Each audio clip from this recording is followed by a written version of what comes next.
Hey everybody, Greg Poole here at Junkie Media, bojunkie.com. It's time for another podcast. Hope everybody is having a great December out there wherever you are. If you're out there traveling, please be safe. I know the weather out here on the left coast has been pretty good, even though we're in December. I was expecting some snow by now, but it hasn't happened. But wherever you're going, whatever you're doing, just be safe out there. It's 2026 almost, and wild times. But let's just jump right into this podcast. For those of you viewing this on the YouTubes, you can already see who the guests are, plural, not singular. Today's podcast could is going to turn into some spitting fireballs. But for those of you that listen to the podcast regularly, you heard I did a podcast with Ella Gibson here a couple weeks ago, and we got into a topic that I think is extremely important for the sport. Male, female, doesn't really it doesn't matter. Ella, of course, happens to be female from birth, and so it's important for me to have a conversation like this, and obviously I can bring in another female that has no problem speaking her mind either. And so we're going to talk about a whole bunch of normal cool stuff, shooting and schedules and competitions and all that kind of cool stuff, but we are also going to get into a topic that transcends archery. What we do and how we feel inside of our sport, yeah, that's cool. But as we move, and by we, I mean the people that are going to be involved, but our industry as a whole, as we move towards the Olympics in LA 2028, there are some dynamics that are going to change. And a lot of people that are going to listen to this podcast, there was people that listened to Ella talk about herself, Ella talking about herself and how she wanted to get in better shape and how she wanted to lose weight so she could be healthier and she could present a a more put together front for archery in LA 2028, and people lost their shit. And she was talking about herself. Her She wasn't even talking about other people. Oh, this person and that person. No, she's talking about herself, and people still got their panties in a bunch, which is wild to me. Like, are we really at a point? The answer is yes. Rhetorical question, Farley. But are we really at a point in 2026 where someone can't talk about their own health journey and their own feelings about their presentation of their chosen sport on without people losing their mind? Yes, we are. We are literally at a point where the body positivity movement, used in parenthesis, of course, won't allow someone to have an opinion about themselves unless it fits that agenda's narrative. So anyway, I got a couple people on the podcast today that don't self censor, in the regard that this is a conversation that I think is going to be super important, but we're going to talk about a lot of cool stuff. So without any further ado, I got a couple of the female goats on here today. We got Paige Pierce out in Red Bluff, California, and we got Ella Gibson over in the UK somewhere, probably in the back of an ice cream factory. But here we go. Ladies, thank you for spending some time with me today. How are you guys doing? Good, thank you. And you? Good. We're good. All right. Look at these two all being polite, waiting for the other one to talk first and all that kind of stuff. And trust me, folks, we're going to get into this, and don't be fooled. Don't be fooled. Yes, they're both nice and polite right now, and they're like waiting for the other one to talk. You put these two chicks on the line shooting arrows for score for the win, they are as savage and competitive and as ruthless as any man, woman, child, bear, lion, tiger that you could ever imagine. They are the fiercest competitors the sport has to offer, and I love that about them. But they're also good people, and so let's just get into this. First of all, since you're on the top of my screen, Paige, give us kind of an update of what Paige has been doing. I saw that you have taken a big break here, which for you is unbelievable that you actually took any sort of a break. But kind of give us a quick wrap up of what Paige has been up to. Well, I did take a break. It's been like 2.5 months. Here's what's funny. I said I was going to take a break, and then I worked more and was gone more than I ever am during the normal season. So my break was not a break in the traditional sense, but it was definitely a break from shooting my target bow. And honestly, I've just been on the circuit for 17 years now. This is going to be, I think, my 18th year. And I was feeling the burnout. And I feel like if we can't say that, then screw it. I'm going to say it anyway. And so I was over it. I had a hard life year with a whole bunch of stuff. And it was just, I was overwhelmed and I just wanted a break. And so I was like, you know what? I'm going to take one. And so I did. And I quit shooting my target bow and I decided I'm still a workaholic. That never goes away. So when I say a break, like I said, it's just from something to put effort into something else. So I started doing some seminars and I booked one and then I booked another one. And then all of a sudden, every single weekend I had from my break to right now was completely full. And so I traveled around doing seminars. I hunted in between, basically just did stuff that I wanted to do that made me happy instead of shooting target archery 24/7. And it was awesome. And now I'm trying to come back. I'm like 4 days in now, I think. And my body feels it and it kind of sucks. And the first tournament might be a little rough from that because it's in like next weekend, but well worth it. I appreciated that break very much. Nice. And now 2.5 months is a long time. And this is something that I've talked to both of you guys about in the past is historically in archery, there was a break. Like at the end of outdoor season, you would generally have maybe a couple months until the indoor season picked up. But right now, like Slosher just won the indoor shoot in Taipei. Like it's indoor season. There is no break. Indoor starts now, like the last week of October. And a Right. lot of the times they run our indoor events, especially anything world level, World Cup final, World Championship, stuff like that, into October. Right. And so, yeah, there's not really much break anymore. And I've been shooting the indoor World Cups like Ella. And so the last years I didn't really have a break at all. And, I might have a couple weeks. And usually I would like take off to Africa for, 2 weeks ish and like hide out there and go hunting and then come back. But I wanted a longer break. I hadn't taken a break that long probably ever. Like during COVID, we didn't know what was going on, so we were still shooting and practicing the entire time in case they opened it back up. We wanted to be ready. And so even though I wasn't competing, I was still shooting. Like this time I did not shoot. Like I did not touch my target bow that entire time. Nice. Nice. All right, Ella. Now, Ella, we just talked. Ella did go do and win the dub over at the event in India, the Archery Premier League. So when last we talked, you were basically transitioning from that, and then they had the World Cup after that. So you were transitioning over to indoors. There is a small personal note that we'll discuss in a second with Ella, but how is your transition going over to indoors? I know you were playing with some indoor recipes and stuff, but how's all of that going?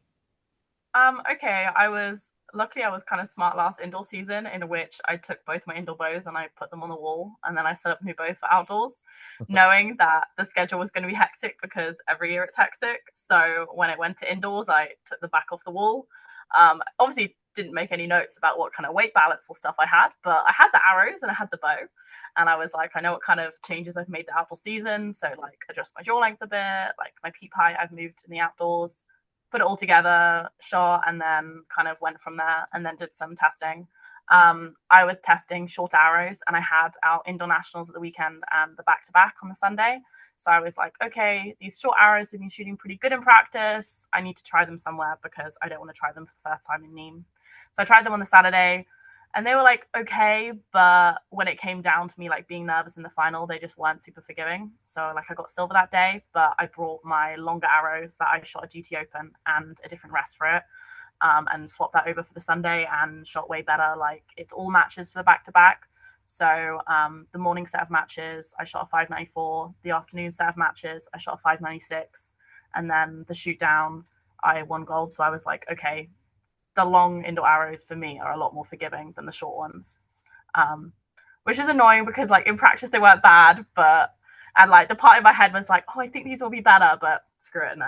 But apparently I just seem to like long indoor arrows, so that's kind of where I'm at. How much longer are we talking? So they're 29 inches, and the Oh, okay. ones that were pretty good in practice were 27 inches. Okay. So for reference, my draw length is like 27 and 3/4. Okay. So yeah, so you're getting back out to the what would be considered the normal-ish indoor arrow length for you. Well, yeah, but it's like quite a lot after my riser of like 23s, and like my bow is not the fastest bow, so I'm like, my paper tear is not good. I think if I shot bear shaft, like last season, I remember shooting bear shaft with them, and I not only missed the face so far left, like if I had 2 columns, I hit the next column over in like the 8. So like by like standard tuning, it should be diabolically terrible, but like they always just seem to shoot better for me indoors than like Right. having something that's like technically stiff enough. Right. I don't know. It's like indoors.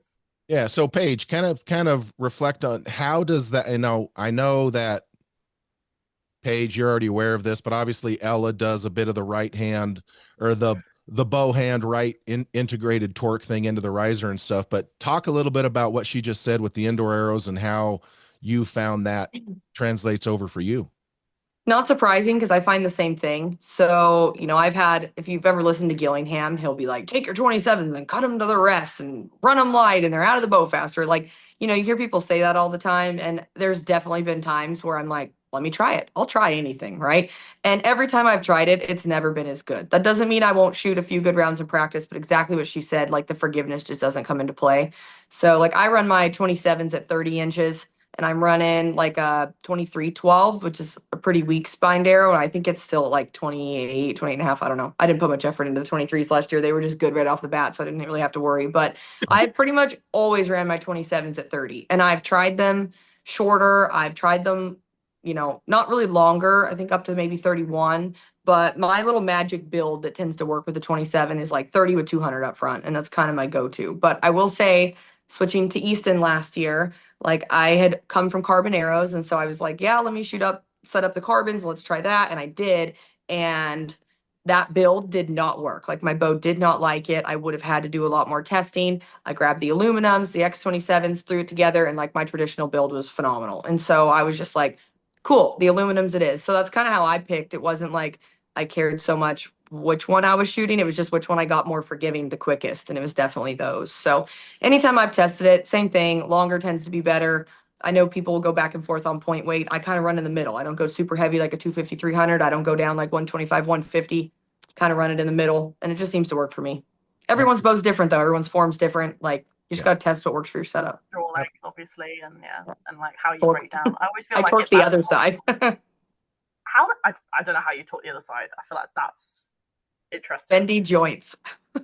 Too bendy of joints. Well, if I'm not mistaken, Paige, there was a number of years ago where you actually had a single back bar, but it was on the same side as the sight, wasn't it? When I won Vegas, I had one bar on the wrong side of my bow. Yeah. Yep. I mean, you won, so you won. And so let's take that arrow conversation and Ella, you can go first on this one. How does that same methodology transfer over for you? Ella's not shooting a 30-inch outdoor arrow. Let's just get that out the bow quick right now. But how does that same methodology transfer over for you to outdoor arrows? I don't think it really does. I feel like outdoors, like your arrow flight actually matters quite a lot because we have so much wind. So like it matters that it comes out the bow pretty straight and it doesn't have a problem. Like I've shot setups before that have been ace in the calm, but like not tuned well. And as soon as there was wind, terrible, really, really terrible. Including actually setup, I think that I shot the like world record with like a year ago, the 718. I shot that in the calm, absolutely freaking great. A week later, we had like an international trip. It was pretty breezy. I think I was like barely like 700, and I was there like I don't even know what to aim. So like, I will say that I think spine or like flight, I guess, which is kind of down to your spine, outdoors matters a lot more. So I will try and match it a bit better. But I know like outdoors for me, I shoot 350 X10s with 4 inches off the back, like 120 grains. They're really short, like they're really stiff, considering my jaw like is not very long. And they still technically show as 2 week 60. But they still show as like 2 week because they're like under 26 inches. I think they're like 25 and 3/4 inches or something like that, with like 4 inches off the back. So they're really, really stiff. And like technically like my bear shaft still hits like far left 5. So like for me, I get it close-ish and then just do kind of group tuning. And obviously we'll like test it sort of in the wind. And like visually, I always go with, if I can see my arrow flight, it's bad. If I can't see it, it's probably pretty decent. Right. Well, That's it's fair. true, right? Like if I'm shooting and I don't notice it, then my flight's not bad. If I shoot and I notice my flight, I know it's bad because it's like enough that your subconscious is like, what's that? So Ella, when you're putting together an outdoor arrow, do you care? Like you mentioned that the indoor arrow hangs X amount off the front of the bow, but it doesn't really matter. It's indoors. Does the actual arrow length, like if you try to, I'm just going to throw, this is hyperbole, people, this is a joke, but if you like threw together a X10 that was 28 and a half inches long and it never missed an X, would you care? No, because I'm there to score. Like, why would I care? Like, if it never missed an X in calm and in windy, that sounds fabulous. Please give me another dozen. Like, Okay. I'm gonna run that until I die.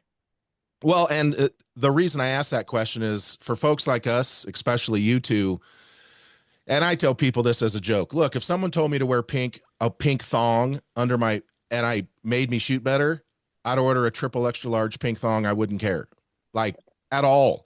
And so the reason I asked that question, and Paige, for those of you that were listening, as soon as I asked it, Paige was shaking her head. She wouldn't care either. So I'll ask Paige the same question. But the reason I think it's important for people to hear great archers like you guys talk about it is this is not about how it looks. This is not about what you think is going to be best. This is only about what is best. And if you fletched a 34-inch X10 and it never missed the X, you wouldn't care either. It could be sticking out past your sight. And so I just think it's important for people to not get stuck in some of those, oh, got to cut it to where it's this far in front of the rest or it's not going to work. No, the best in the world do whatever it takes to make it the best in the world. So Paige, same question for you.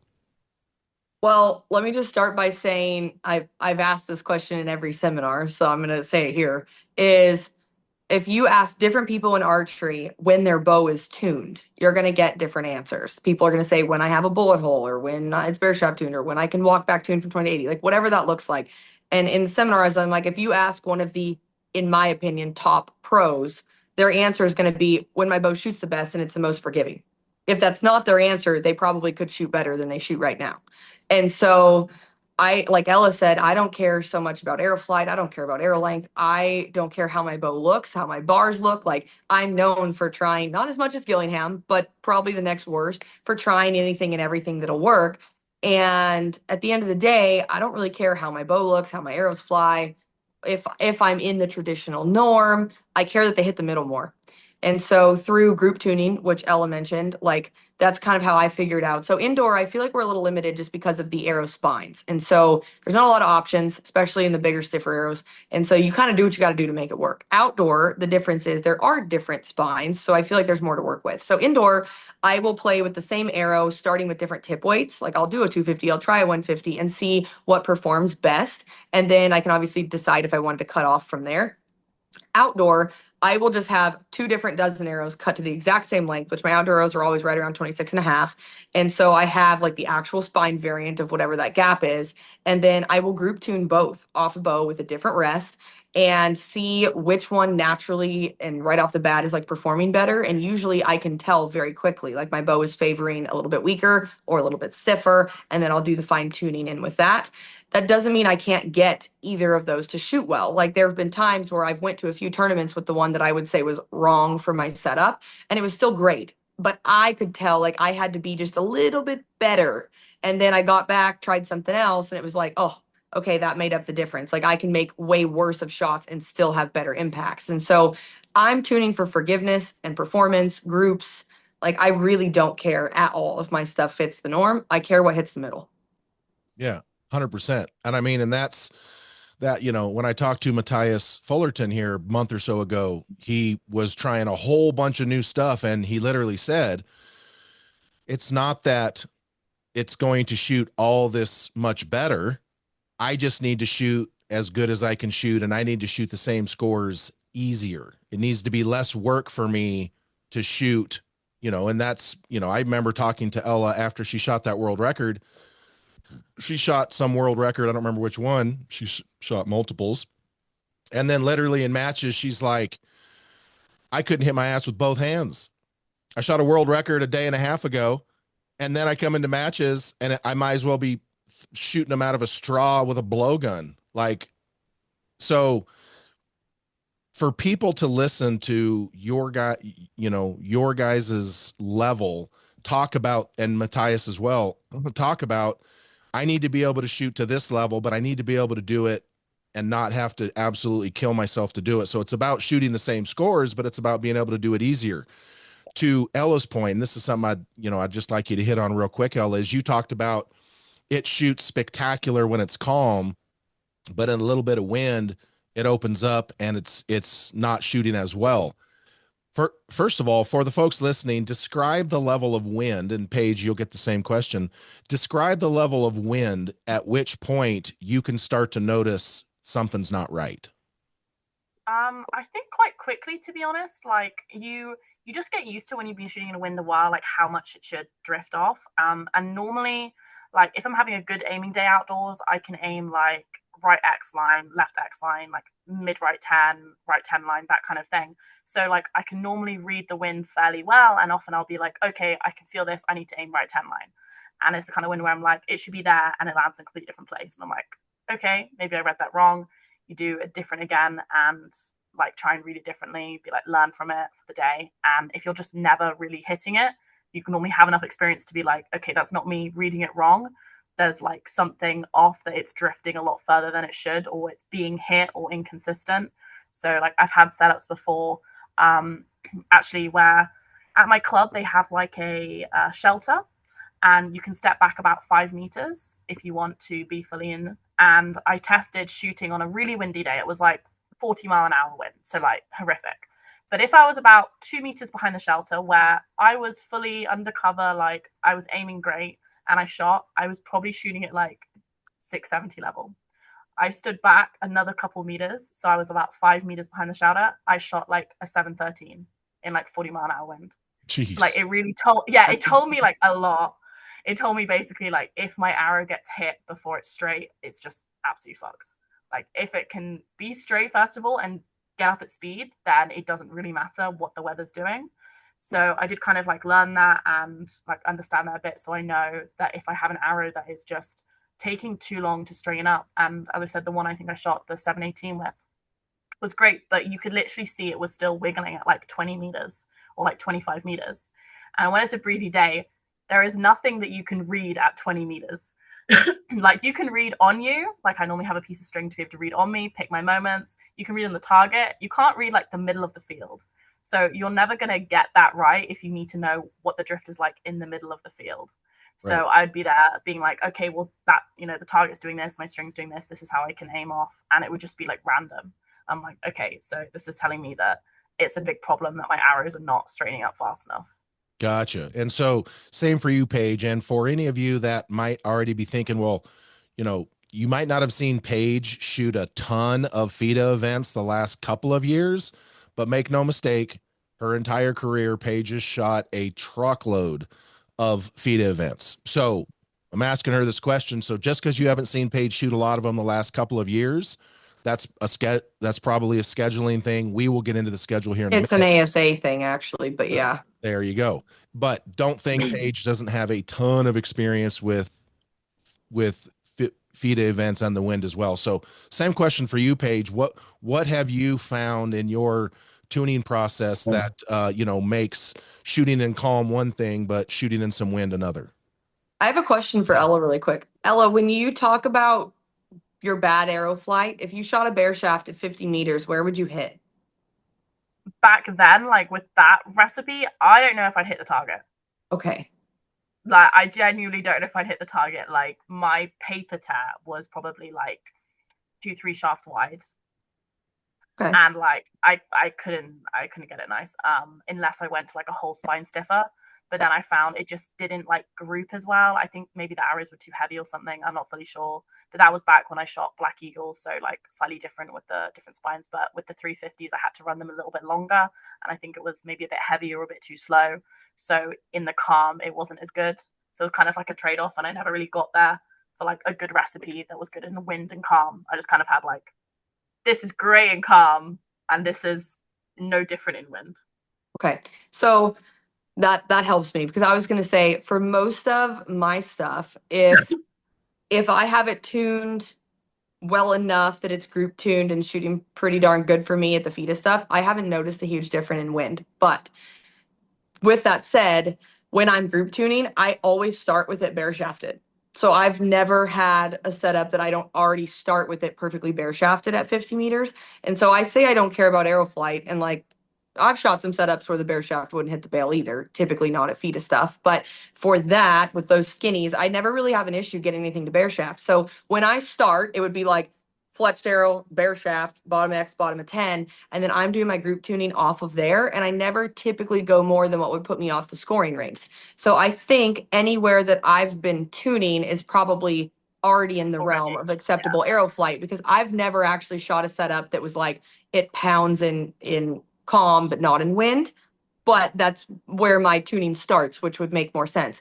I will say that there are definitely setups where, and you mentioned this, it's forgiving in practice, but not so forgiving under pressure. That's a difference that I absolutely see. And so there's times where it's like, man, I think I have the best setup. And as soon as I get under pressure, it spreads out left and right, or I start seeing some highs and lows that I haven't seen at home. So then you're going back to the drawing board trying to fix that, because again, I don't care. I would rather shoot way lower practice scores and higher tournament scores.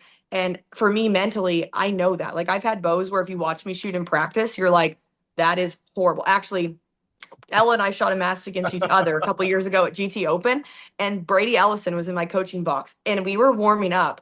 And I swear I hit like 110 out of all the warm-up ends. And I looked at Brady and I was like, don't worry, it'll be fine, because that bow couldn't hit the broadside of a barn in practice. And then we go out to shoot and it's like, like in the middle, and it was fine. And so I will put the effort into trying to find a tune that works for my body under pressure. I do not shoot the same under pressure than I do in practice. And I hate when people say shoot the same. Like, if they say that, they've clearly never done this. That's bullshit. It doesn't work like that. And so, yeah, so I always tune for the forgiveness under pressure, and I do not care what it does in practice. And sometimes those scores, sometimes the bows are the same, and sometimes it's drastically different between practice and a tournament. I've noticed that over the years, and I just give it what it wants when it matters. So on that note, let me ask this, and really the only comparison that I can really ever say is my release. So if I have my release timed perfectly for at home, that bitch won't go off in a tournament. Same. If I have it timed in practice to where, ooh, that bitch is a little hairy, it's a little spicy, then I get to a tournament and it breaks fine. It's fine. But that's a release, and I think that's fairly common. But from the tuning aspect of it, what have both of you found that is kind of an indicator for you, or have you found anything in the tuning aspect? Like Paige said, she'll start with her bare shaft just a little bit straight low at 50 meters outdoors. And Can I say I don't recommend that most people shoot a bare shaft that far? Please don't. You're going to lose your arrows and be mad at me. You got to be so freaking good to shoot bare shafts that far. If you do it and you lose your stuff, don't blame me. Let's just disclaimer. Cody over at Easton's like, oh no, man, it's fine. Shoot them. Do it all the bare shafts. All the arrows. Yeah, all of them. Shoot all of them. But have either of you found any little indicators in your tuning process that maybe gives you a flag, green or red, that is going to indicate to you that this might be good in practice, but it might not be good for score? So I posted a video a while back, and I think most people thought I was kind of joking, but I actually do this still to this day. Is the closest thing. So years ago when I was a little kid, I heard Dave Cousins say, or people said he said, like, he used to go drink an energy drink before he would go practice, and then he would like see how his bow performed.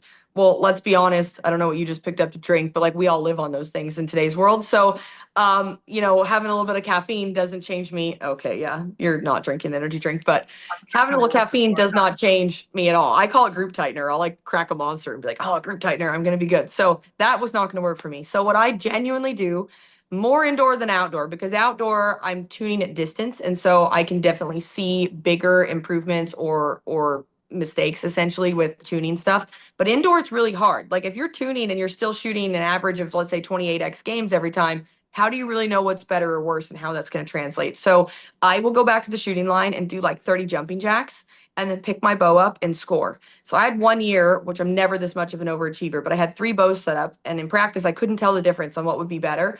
I started scoring Vegas games each day with different bows, doing that jumping jack test. So I was a little bit amped up. I was a little bit out of breath. My heart rate was up. And I had one bow that imploded, one bow that didn't change, and one that actually got better. And I scored higher with it doing the jumping jacks than I did standing still. That's the bow I picked. And so I actually use that. And again, I posted that video and I feel like people were like, yeah, that's cute. And I was like, no, I really do that because I used to not. And then when I would get to a tournament, it wouldn't be good. And I'd go home and I'd guess and check. And then I'd get to a tournament and I'd be like, still not where I need. And so it took a few events to really hone it in. I've found that using that in my setup process, as dumb as it may sound, pretty much gets me to something that's going to be the most forgiving to how my body is when I'm actually nervous. So first of all, for those listening, I don't think she filmed herself doing the jumping jacks. So you at one point said you should film that and post it. Because I told you I do this.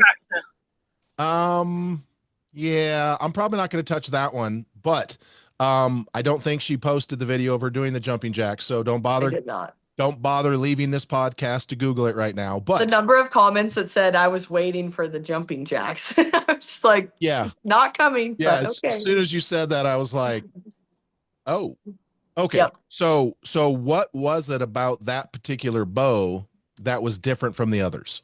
Couldn't tell you. I couldn't tell you. It just scored better when I did that. I think people get way too wrapped up in trying to understand the why. If I didn't shoot archery for a living and I didn't have tournaments every single weekend, then maybe I could spend more time diving into the why. But when you look at my schedule and like the schedule I'm running, I don't have time to wonder like, oh, why did that? No, I'm like, cool, it's better, done, I'm moving on. And so I don't worry about a lot of stuff like that. And like, honestly, it was probably just where I had my rest and where that bear shaft combo was, whatever. It just was more forgiving when I either pulled harder or maybe it didn't get worse when I shook, or, a little bit more inconsistencies on the back wall I could get away with, stuff like that. Shot timing. Like there's bows that if your shot timing's perfect, it's perfect. And if your shot timing's bad, it's bad. Why? I don't know. There's other ones that are the opposite. And so my whole thing is just do the testing, do what it takes to get there. And some setups are very different than other ones where I end up running them. And I know for a lot of people that bothers them. They want to know the why. They want to be able to like journal and write down like what worked for them and then try that each time. My setup approach for tuning is always, is that you? Yeah. My setup is I take the bow out of the box and I start from scratch. It's like I look at it like we have a relationship and it's a different person or a different bow, essentially, different personality. And I need to figure out what it wants. And so that's kind of how I approach my tuning process is I go through all of these tests. So when I post videos, I typically post the test I'm doing. And I don't know if people notice, a lot of times they do and they complain about it, but I don't really tell them where I landed. Like I don't tell you where I tied in my knock height, or I don't tell you what way I move my wrists on torque tuning, or I don't tell you, because as soon as I tell someone what I did, they just go do that. But the other bow I did the week before might have been the exact opposite. And so my point is I do the testing, I run my process, and I give each bow what it wants. I don't ask questions. And when it's where it needs to be, I shoot it. Well, I mean, Paige is definitely the poster child for taking yes for an answer. There's no doubt about that. Mm-hmm. However, Paige, you saying that you elevating your heart rate is a unit of measure, probably you don't have the street cred for that, because your heart rate was like resting at 140 that one time. Yeah. COVID screwed my heart up. So if you guys don't know that definitely happened. But yeah, truly, I've aimed a bow worse since then. I mean, if you go back, I used to shoot like no weight on my stabilizers. And since that's happened, you've seen me slowly add weight, add weight, add weight. Like I can see it in my side picture. I haven't aimed a bow the same since then. So, and we can't take meds. I know people are gonna be like, well, take something for it. Like we can't do that. So, I don't. So my option was retire and take the meds your heart needs or like keep shooting and don't. And I was like, well, I'm going to just keep shooting and not.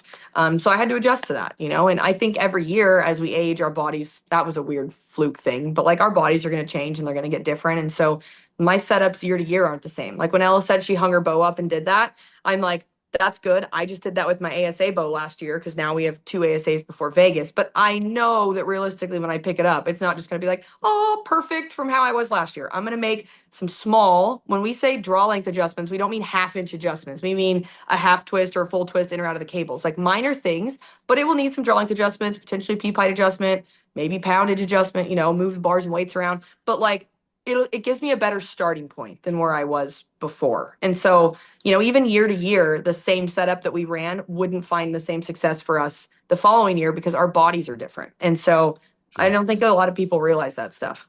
Yeah. So And like I Ella, think like you oh sorry. I was no, gonna say like your like technique like inadvertently changes as well. Like whether you purposely make changes, like obviously often we purposely will be like, oh, I want to change this in my form.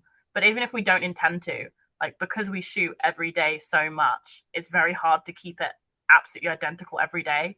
So it will slowly change over time and over the year, and you'll get like stronger or weaker or whatever, and we'll learn more things and so try something else and find it's better. So by the time you get to the next season, like you've done so much change through the season that the bow you pick up, even though you put it down and it felt amazing, and now you pick it up and it kind of feels a bit shit.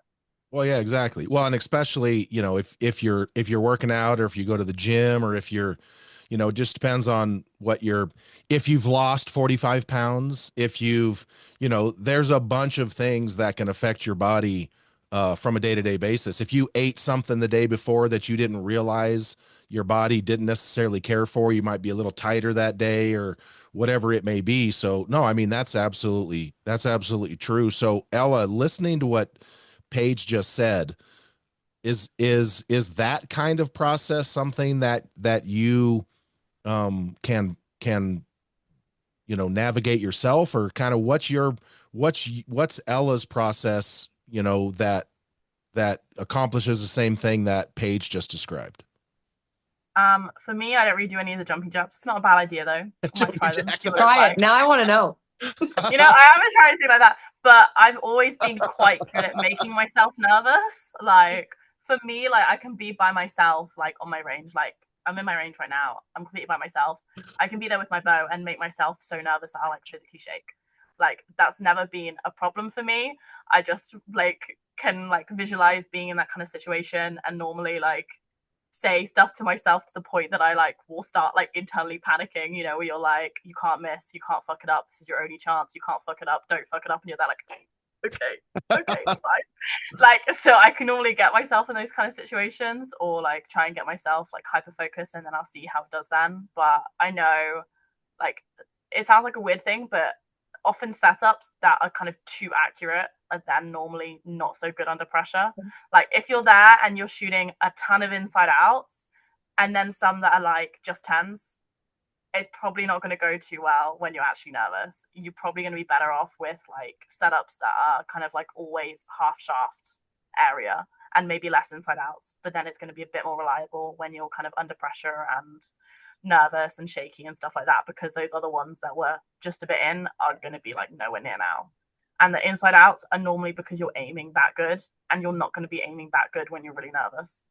So basically you're saying that the inside outs are cool, but the inside out tune per se generally results in bigger misses when you do.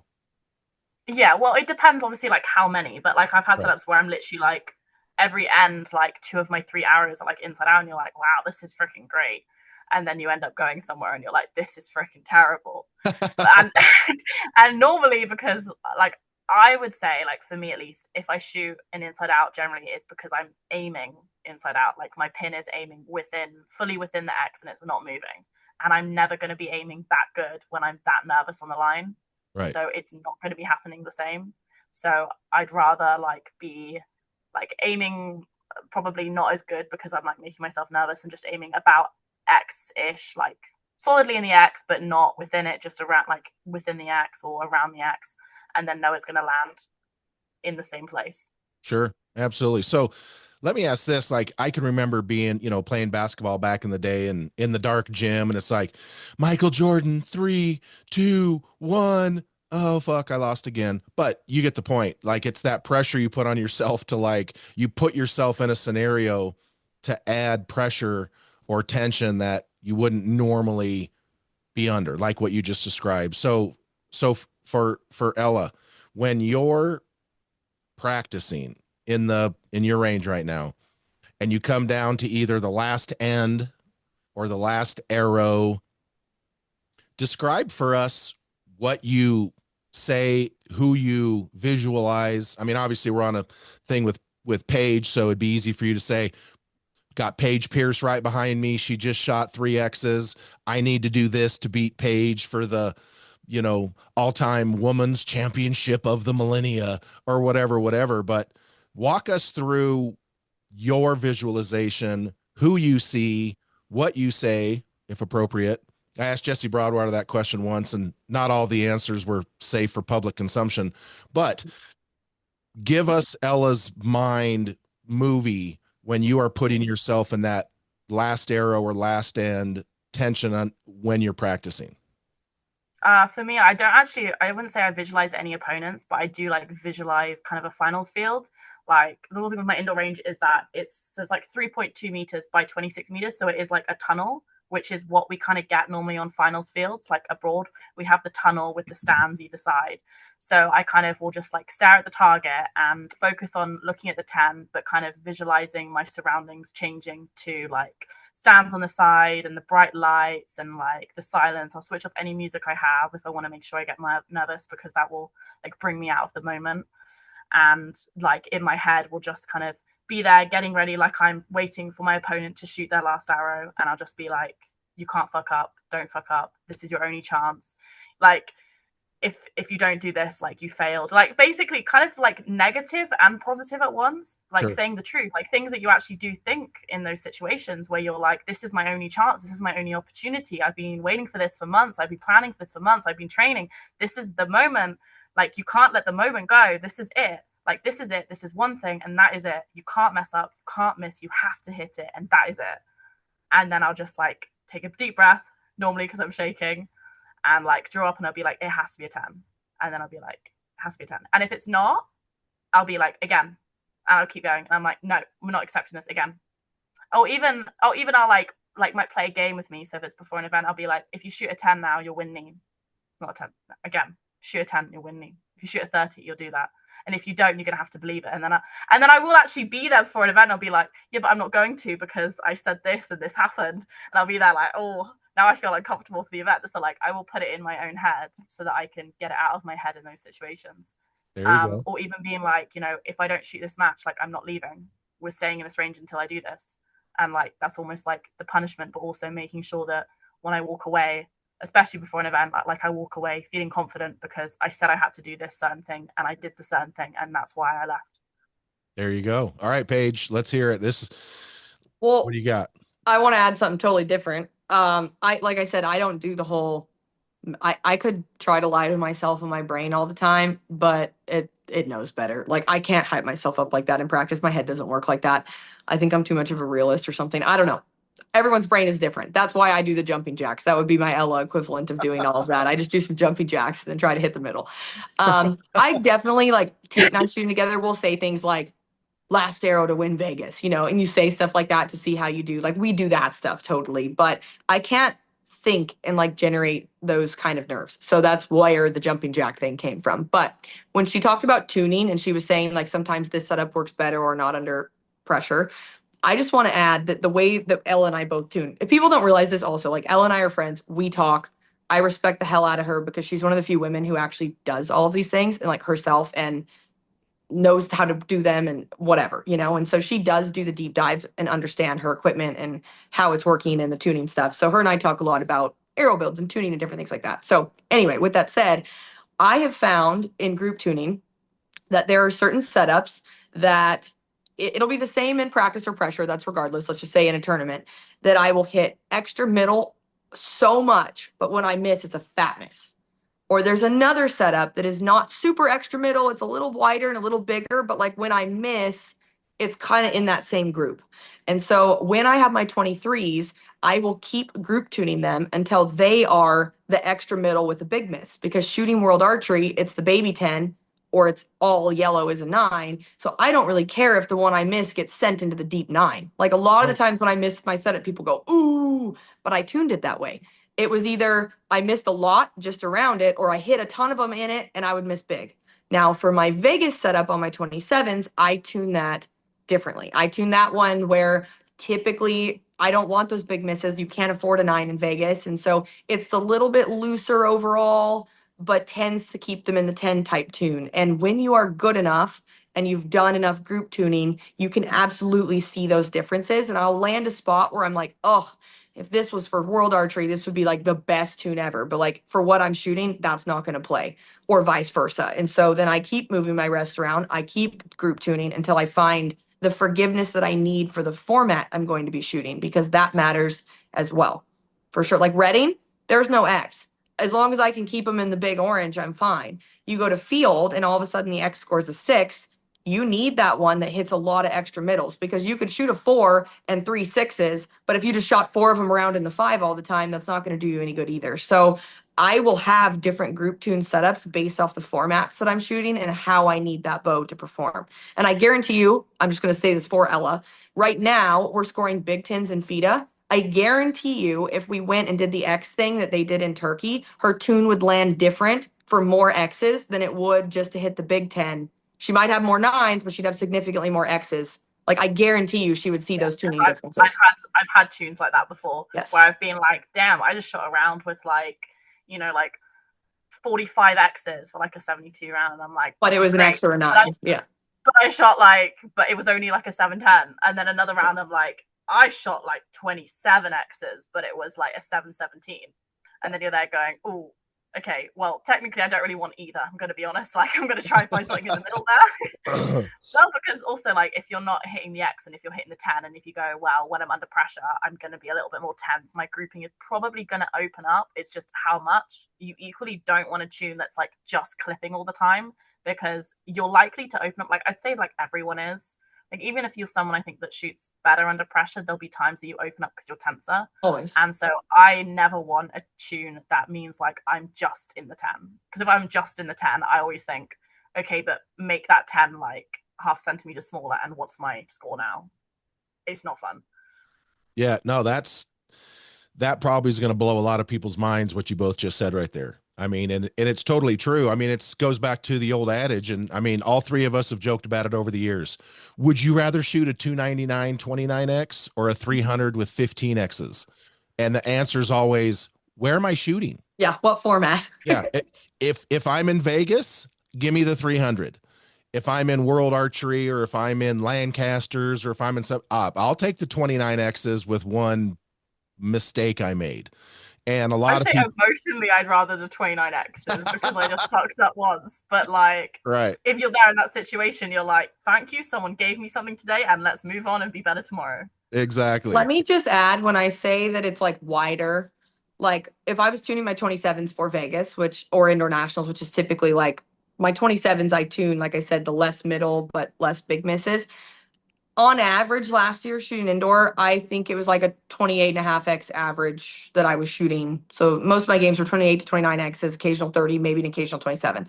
So it's not like, oh, I picked the 300 tune, but it only has 20 X's. Like, right. No. When I looked at the targets and I saved the targets and I analyzed them, there's like a difference between shooting inside outs with the 27 and shooting half shafts with the 27, but still hanging X's, or quarter shafts even, but hanging X's. And so I don't pick a tune that's ever bad. Like the variant isn't that big. Let me just clear that up. Like, it's not like, oh, I can't hit X's with my Vegas bow. Like, no, it's totally fine. But if we had to go to the inside out thing with my Vegas bow, it would not be good for me. But like I expect it to still be able to hang X's and that's fine.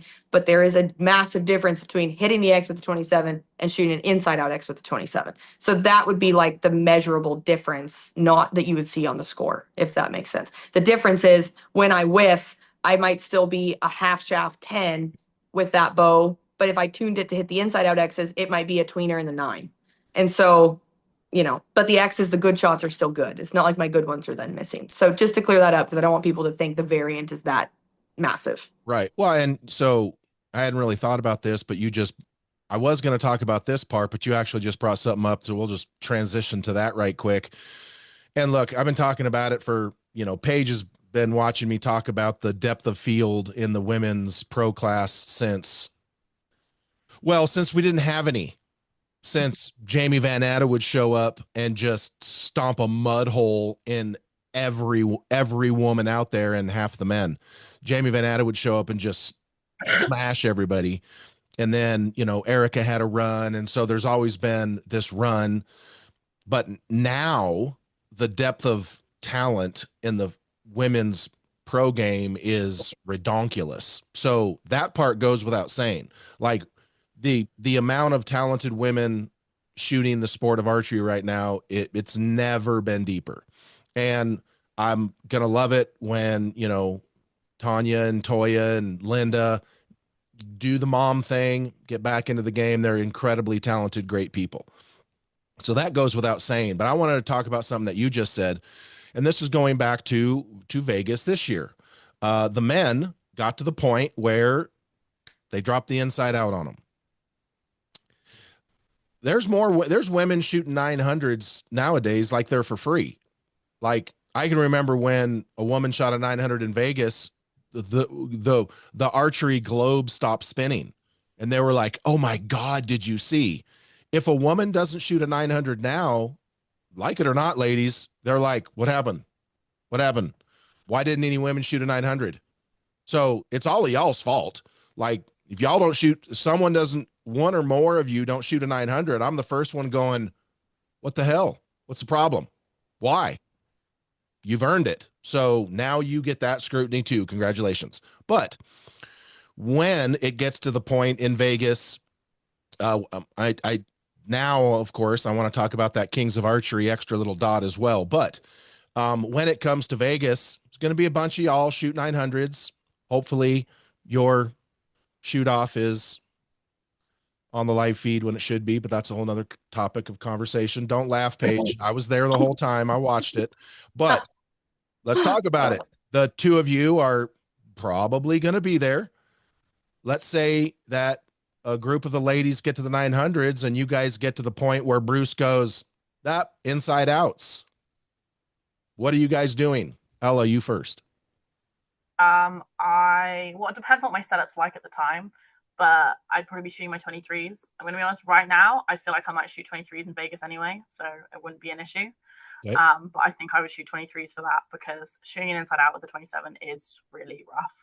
But that my setup might be that good then. I might be like, you know what? In practice, if I aim that good, I'm shooting inside outs to the 27s, in which case I wouldn't have a problem with doing it.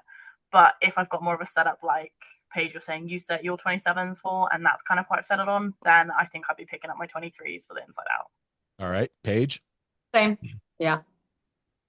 I was expecting Paige to drop a prepared Matthias X10 type. I don't get me wrong.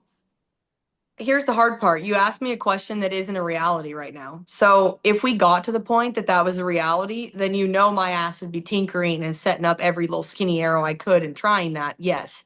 But just asking me on the cuff with what I'd have ready right now, it'd be my 23s over my 27s because they're tuned to hit more in the middle. And if I whiffed a big one, if we're already inside outs, it doesn't really matter at that point.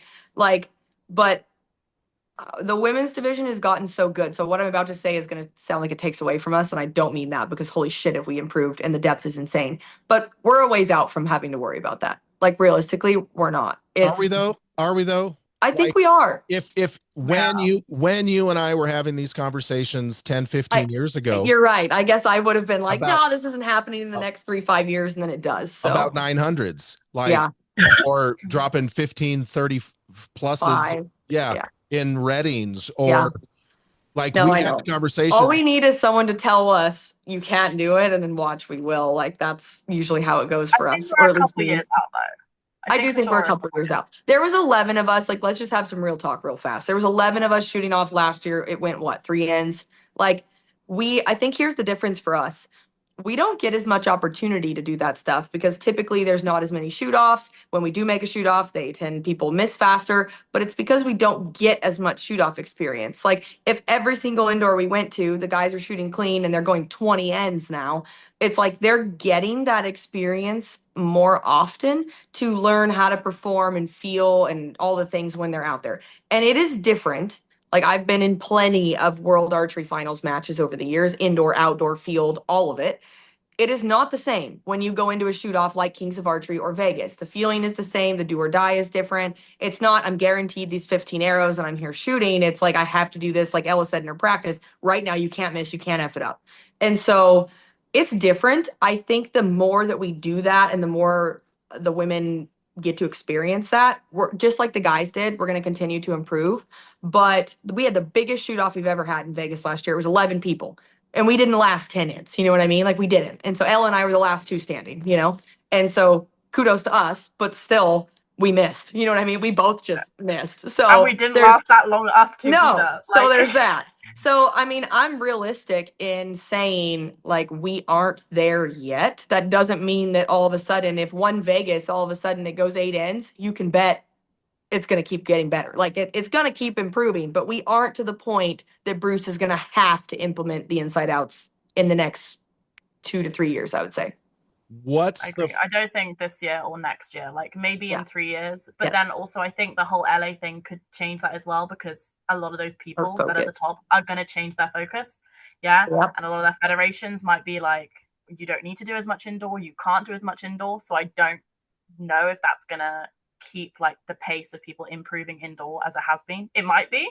It might make like a load more people, or it might, if anything, like stagnate it a bit for a few years. And I don't disagree with that, with what you just said, Ella. I don't disagree with that. However, I just want you both to know right now, this very minute, you two some bitches get to Vegas this year. I pray to God you make it far enough that Bruce Cole drops it on you, and I'm going to stand up in the crowd and I'm going to go, I told you so. I hope it happens. As loud as I can, and you're both in your heads going to cuss me. Yeah. Right now. Maybe out loud we'll probably cuss you. I decided. I'm hoping if that happens, I already decided on 23s, and then I'll be like, right, F you, Greg, Yep. but also I'm okay. Yep. Right. But I mean, I agree with what you're both saying, but I just believe that under the right circumstances, meaning being in the zone, that either of you could make it far. And we haven't seen what Bruce is going to do with this whole inside out thing. I mean, my thing is I think it should be 10 ends. Shoot 10 ends of X's, 11th end, you go to inside outs, call it a full round, and you're done. But I believe both of you could do it. I believe there's other women out there that could also do it. And so I don't see any reason why it couldn't happen this year. Ella brought up a point that, and we are going to be talking about the Olympics, of course, that could affect it because of the focus side. But I hope it happens this year, just so that I know in my heart of hearts, as soon as Bruce Cole says it, you are both going to cuss me out loud to each other, literally out loud. Absolutely, 100%. You will turn to each other and be like, effing pool, God, son of a right. So that part I think is going to be fantastic. So let's talk about competitiveness.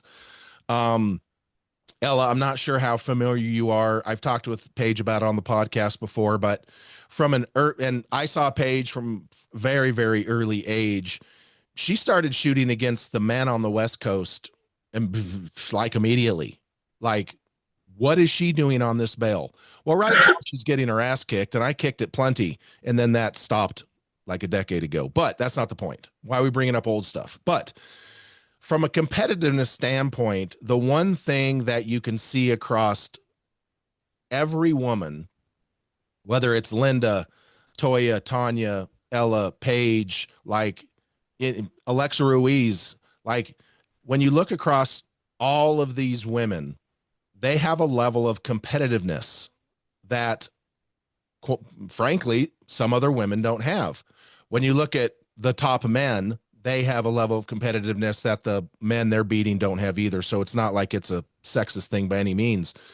But we know Paige came up and literally jumped right into she skipped the frying pan and jumped right into the fire. And that kind of molded her level of I can shoot at this level. And so I want Paige to talk about that for a second. But before that, Ella, I want to kind of hear, you know, what it is in you, your upbringing, your early archery career. What is it that kind of set the mindset for you of I can do this and I can do this at any level? Um, I don't really fully know, I guess is the answer. Like when I started, like before I had even tried a compound, like I already knew I wanted to shoot for GB. And I definitely wasn't as confident because I remember distinctly we did this like youth training thing in my county. And we had to like put in our big goal like in the middle of this page and then basically make a training plan. So it'd be like, this is your goal, what you need to achieve to get to that, and then what you need to achieve to get to those other things, etc., etc. And I like refused to write my goal in the middle because I thought everyone would think I was stupid because I was a bare bow and I'd never even tried a compound. And like I was there wanting to shoot for GB as a compound. So I was like, I can't put this down. Like people are going to be like, what the hell, Ella? Like you haven't even picked one up. But like I'd always wanted that. I've always been competitive, I think. And like when I started, like I went into it knowing I wanted that. And also for me, I knew a lot of my peers had started really young.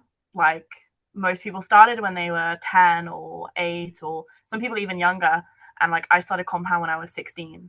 So in my mind, I was like, I've lost so many years that I can never get back because of my age.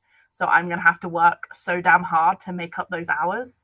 So I was kind of like, they've got this bank of hours of like training and technique and knowledge that I don't have. So I have to like work so much faster than them now to make up all those hours, if that makes sense. So I kind of always had like a thing of like, I'm behind, I'm behind, I'm behind. I got to do more, more, more, more, more. And then it was only like probably 2019, like indoors, because I got that world record indoors and got my first podium at, I think, Kings and GT, that I was like, oh shit, like maybe I could actually do this as a job. And then I kind of just went, fuck it. I was like, let's do it. Let's go all in, see what happens. And I'd rather live my life with no regrets. And I'm like, if you know what, I give this my all. And in 2 years' time, 5 years' time, 10 years' time, I get nowhere, then at least I know I tried and this isn't what's meant for me. But I don't want to get to like 20 years' time or 40 years' time and just be there like, oh, you know, maybe you could have been good at that. Or like, what if you just tried? Or what if you put in the effort and like, you never know. Like I never want to do that. I never want to have regrets. So Sure. I've always kind of gone all in. And I feel like that's a big part of like training or motivation and competitiveness of just not wanting to leave anything on the table. And there is nothing worse than like doing a shoot and doing some kind of stupid mistake that you know, because afterwards you just kind of like hate yourself for it and you have so much regret. I can see Paige just nodding. Like it's a horrible feeling and you're like, how could I let myself do that? Or even sometimes I've been there and they're like, girl, like you're not seriously going to let some nerves let you lose today. Like, are you kidding me? Like, what the heck? You're not going to let like anxiety on this match create a loss. You're going to regret that for a long time. So I'll be like, no, we're not doing that today. Like, we're not going to have regrets today. We're going to go all in and we're going to put like our heart and soul on the line. And then, yeah, if we lose, it's going to really suck. But at least we know we put everything in it. Yeah, I mean, I hear not the exact same as Paige, but I hear a lot of the underdog story. Like you you weren't shooting against grown men on the West Coast at safari events at a young age, but you were chasing something you felt you were behind. So you were kind of the underdog from the beginning, and that's kind of similar. I mean, I was there. I can remember Paige just battling as best she could as a young teenager. 39-pound draw weight. No, Yeah, like 100 literally, yards. and she would get so frustrated. I mean, she took it like a champ, but she would be like just getting her ass handed to her, rightfully so. She was a super young kid shooting with adult males, and then here you are like, Yeah, I'm all of these other people that are going for the same thing I am have way more experience than me. They have way more of this than me and that of me. So you feel like you have a chip on your shoulder and you have something that to prove. And I hear that in both of you. So, Paige, we've talked about it a little bit before, but kind of chime in on that mindset that builds champions. So her and I are almost the exact opposite in the sense of the story she just told, because I started super young. I started winning tournaments young, and like it's a little, times are different now. Like we saw, Lico and Bodie come in and like make history at Vegas and whatever. But when I was a kid, that didn't happen. That was not a thing. So Right. like I would have been the them doing that stuff of my time. It just looked different, if that makes sense. It wouldn't be Vegas, but Reading or different. Like Erica and Jamie were like the goats of that, and then here I come in and I'm young and you win that, right? But you know my family well, so, and the people who do know my family will laugh, but like we're freaking brutal. Like we are so mean to each other and hard on each other and like push each other, and we are so competitive that everything in my whole life was a competition. And most of the things I did in my life, I somehow turned into a competition, even if they weren't. Like my mom always wanted me to play an instrument. And so I was like, cool, I'll play the fiddle, but I want to compete. I don't want to just play the fiddle. So I did fiddle competitions, like threw me into beauty pageants. We did archery. We did everything. Hunting, it's like who kills the bigger deer, who kills it faster. Like everything is a competition. Even in school, like I'm kind of a book nerd. I wish I had more common sense, but I'm kind of a book nerd. And like every single test, it was like, I want the highest score and I want to be the smartest one. And I want, like, everything I did in my whole life was always a competition and I wanted to win. And so it's a little bit different now. I had to have a mental transition quite a few years ago, because coming up for a while there, I was the underdog. I was the first wave of people that came in to like dethrone Jamie and Erica and Christy, who had been kind of the only good ones in a really long time that had stood out. Right. And so there was a lot of years that I was the underdog because I didn't wait till I was 18. Like I started shooting with them when I was very young, knowing I know this is going to make me better faster. Do I want to wait until I'm 18 and then struggle till I'm 23? Or do I want to jump in at 13 and be kicking ass by 18? And that's what I chose to do. And I did the same thing on the West Coast as I did in the adult divisions in the pro class. And it paid off for me. I will say mentally, though, there are kids or people who will benefit more from hanging out in the junior divisions and winning and building that confidence and having those experiences. I was mentally strong enough, even that young. I didn't need that. I would rather get my ass kicked to make me better faster than like win things that didn't really mean as much to me and weren't putting me toward my goals. So at some point in time, I used to remember thinking like, oh, I have really no pressure on me, because if Jamie or Erica beats me, they should beat me. But if I beat them, good for me. And so it was the hardest transition. Like people will say, is it hard to jump to the pro class or is it hard to whatever? The hardest transition mentally for me was being the underdog to being the one who's expected to win. Like you said, if we don't shoot a 900, everyone's like, what happened? I'm like, well, I'm fucking human. That's what happened. But like no one expects that to be okay, if that makes sense, when you're the one who's expected to win. And so it was a really hard mental thing for me to go from that to having that pressure. And now, and Ella will feel the same way, like when I walk into a tournament, I expect to win. If I don't go, like if I don't think or believe that I have the ability to win, why the heck would I be there? Now, most of the pro class probably doesn't live by that, but I do. And so I don't get happy when I win. I'm just pissed when I lose. Like the level of acceptable for me is I expect to win, or at least shoot a score that deserves to win. And if I don't, I'm mad. So I am more motivated now by the losses of not wanting to feel what Ella just talked about, like that frustration, that internal monologue. Like I am hard on myself when that stuff happens and I'm pissed. Like everyone else goes home and forgets. Like I didn't forget. I'm punishing myself for the next week to be better for the following weekend. And so the losses motivate me more than the wins. I expect to win. And let me just add, I don't want that to sound cocky or bitchy or anything like that. But like I had a lot of years where that was kind of a reality for me. Now, the depth, the ability, the number of archers, how good they are, that isn't a reality. Obviously, I know I'm not going to go and actually win them all. I know that. But you have to believe that, or there's no chance it's going to happen. So I believe I can go there and win. And I expect that of myself. And then when I don't, I'm mad, and that makes me work harder. And so my approach and mental process of that stuff has changed over the years dramatically as I've been at different levels and in different positions, in my career, essentially. And so it's different. Like Ella said, she felt behind and she's been catching up. I said earlier, this is going to be my 18th year on the pro circuit. Like, we're in very different places. Like, Ella's just hitting that peak grind where she wants to crush it. And I'm like, fuck my life. I want 2.5 months off. I need a break. We're not that far in age apart, but I've been doing this so long that like we're in the longest two time different I've had places. off in my whole time of archery is 5 days. So I was like 2.5 months. I'm like, and I had like 5 days off because I had food poisoning. So I'm Okay, like, that's hilarious. I'm like 2.5 months is wild to me. Yeah. Yes. Well, I mean, it was wild to me too, but let me tell you, I needed it. Like, mentally, I needed a break to do something. When you look at your bow and you're like, ugh, I'd rather go do laundry than shoot this thing, it's a problem. Like, you're not going to have the same level of motivation. And that's where I was at. So I needed the break for the mental reset to like be able to have the motivation to come back and hit it hard and like be ready for the season. Because if you're feeling the burnout and the season's just starting, it's not going to be a good season. Like, it's going to be rough. And like I said, most of mine isn't archery related. It was life related. I had life shit that came up that was not good. And it made life harder and it made archery harder. And being traveling and away and the stress and finances, like, for the first time, my life wasn't easy. And that's what the difference was for me. So I just needed a mental reset. And 17 years from now, how many years you've been shooting, Ella? Like 10, 12 years from now, like, I promise you'll be like, I get it. I want that, So let me ask this question, and none of this is what I planned on talking about. And this is going to be a long one, folks. Whether I break it into a part 2 or not, we'll see. But the difference between losing and getting beat Very is different. massive. And the story that I have, there will never be a better story in the history of archery to illustrate this point than the year that, and I was doing Bow Junkie full time at the time, but it was Reading.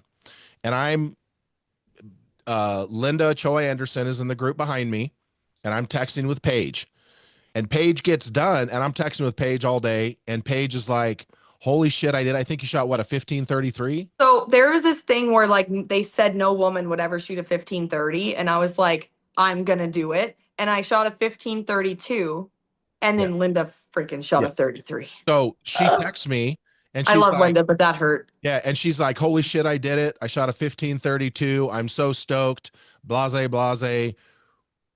Linda, if Linda, and Paige knows the scores. Well, so I waited back in the group, and I actually, on my phone, filmed Linda Choa Anderson shooting her last target for a 1533, and she didn't know.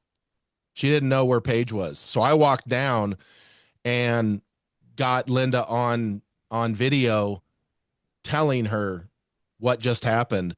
And then Paige, the way Paige handled it is something that I want to talk about. And that's the difference between losing and getting beat.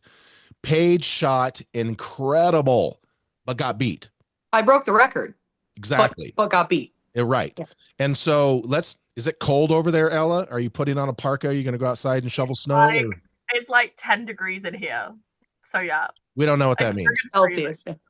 45-ish. 43, 45. 45 degrees in there? Well, is that real fur on that collar? Anyway, so right, fashion show, strike a pose. So that's something that I want you both to talk about. Ella, you can go first. The difference between losing, which is generally because you did something to not be able to win, and getting beat. And let's be honest, that's I guess it's sort of a new phenomenon in the women's class, because years and years ago that wasn't necessarily an issue, but right now, man, that's a real thing. So talk about that difference, the difference between losing an event and getting beat. I think it's really different, like emotionally. Like when you lose, like when you've made a mistake and you lose, you kind of very much like hate yourself a bit because you made a mistake, and like you made a mistake and you did it in that moment. So you're kind of there like, geez, like I need to have like better discipline basically to like not be making these mistakes under pressure. And like I think it's hard like emotionally, because that kind of feeling is, the only way I can describe it is like someone's like ripped out a part of your like soul, which sounds really dramatic, but like it's horrible. But when you get beaten, it's different. It's like part of you, it's very conflicting, I'd say. part of you is happy with how you're shot and like proud about it, but the other part is they're like, oh, I'm not good enough. Like, I need to be so much better if I want to start winning again, if I want to start dominating. So it's not like it's a positive feeling either, but it feels a lot more like you have a mountain to climb, I would say, like from my point of view. Like, if I'm there, like, this person's just shot better than me, yeah, I'll be happy with how I shot, but I'm also there like, I need to be better than them. And you're there like, I don't even know how to do that because I just shot good. So you're kind of there like, holy hell, like, I have so much work to do because I need to be better. I got to figure out how I have to be better and like make a whole plan for this. And, you know, we've got events so soon because, like you, I have so many events in the year. So then you're there being like, when can I do this? Like, what work do I need to do? Because it's not just I made a mistake and I lost, in which case you can learn from that, be better next time. But you're there like, my level's just not even good enough to win. So I need to improve my level, which is a lot harder. Absolutely. Paige? Same. Like if I do something to where I lose and it's my fault, you know, like I just didn't shoot how I should shoot, or something goes wrong mentally, physically, whatever. I'm mad at myself. Like I said, I go home and it's like punishment week until the next tournament, you know, trying to not do that again. But I've lived through the last 10 years of the women's division getting better. And so I feel like I've learned to accept getting beat. And that doesn't mean I accept it and I'm okay with it. I do exactly what Ella said. I'm like, man, I worked hard. I literally came and shot the best I could, and my best wasn't good enough. And let me just say that I had the mindset in the years past, if I showed up and I shot my best, I was going to win. It didn't really matter the format. And that was true for a lot of years. And I mean, you go back, I do a year end post every time, and like I was winning at least 20 tournaments a year and making podiums at 25 plus. Like that was a reality for me. If I did my best, I would win. That's not true anymore. Not at all. Not in any format. And so the one format I feel like it's still true is field. And that's about it for me. But excluding that, I feel like there's anything right now that someone can show up and I shoot my best and I lose. But that's not me losing. That's me getting beat. They beat me. And so mentally, I'm not as hard on myself, but in a way, it's almost more motivating because, like the example you gave with Linda, the part of it that didn't get added in was I was like, I have to be better. I've got to do better. The next year, I roll in and I shoot the 1533. Guess what? So does Toya. We have a shoot off and I lose.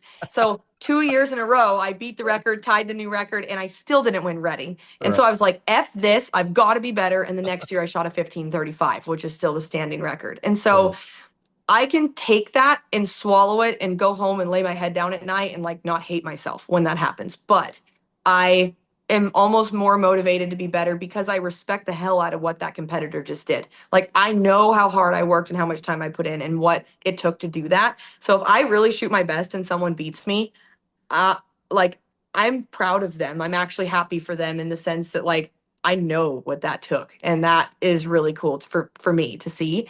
But that doesn't mean I don't want to beat them the next time, you know, or I don't want to work harder to be there. So I think there's highs and there's lows every year and every season, every tournament. And like it's hard for me because obviously I do a lot of the social media stuff. And if you post something that you just didn't win, so like for example, even this last season, like the season, maybe it was 2 seasons ago, I don't know. I had a freaking year where I podiumed at like 28 events and won 22. The next year, I still did insanely well, but it wasn't as many. So if I posted that like I lost or something, people would be like, oh my God, what happened? And like if you looked at my scores that year versus the year before, they were actually higher. My shooting was better, my scores were better, my performances were better, but so was the competition. So I was getting beat versus, you know, like losing. And so I can finish the year and go like, I had a great year. I improved. My scores were better. My performances were better. I got better across all things. You can't necessarily now with the competition level, just look at wins and losses and gauge how you're doing because there's enough depth and enough competition now. Like if the men win 2 shoots a year, there's like, kudos to them. Like I won 18 one year and people were shit talking me the entire time because I also lost 12 or 13. Right. And I was like, what the heck? Like, why are you people so mean? Well, they don't understand that difference between losing and getting beat. And we do. We live that. We understand it. And emotionally, it is a completely different feeling. Sure. Now that's funny. So you, I think it's important for people to understand the difference. And a lot of times what you did to lose isn't, some people won't even know. Like Yeah. it's not like you misset your sight. It's not No. like you shot the wrong target or had a glance out on camera. Maybe you did something in a shot and nobody knows, and you're like, Things like overholding, like your bow, right, like you said, your timing's not good that day. I'm fighting my shots. It's not smooth. Maybe I'm freezing a little. Like no one can tell. No one can see that, but I know. right, That's right. most of it. Yep. Or So like when even like you lost your focus for half a second. Yeah. No one can see that. And you're like, oh, I should not have shot that then. Like I was not prepared. yeah, No one's gonna know. exactly. But you do. So you mentioned schedule.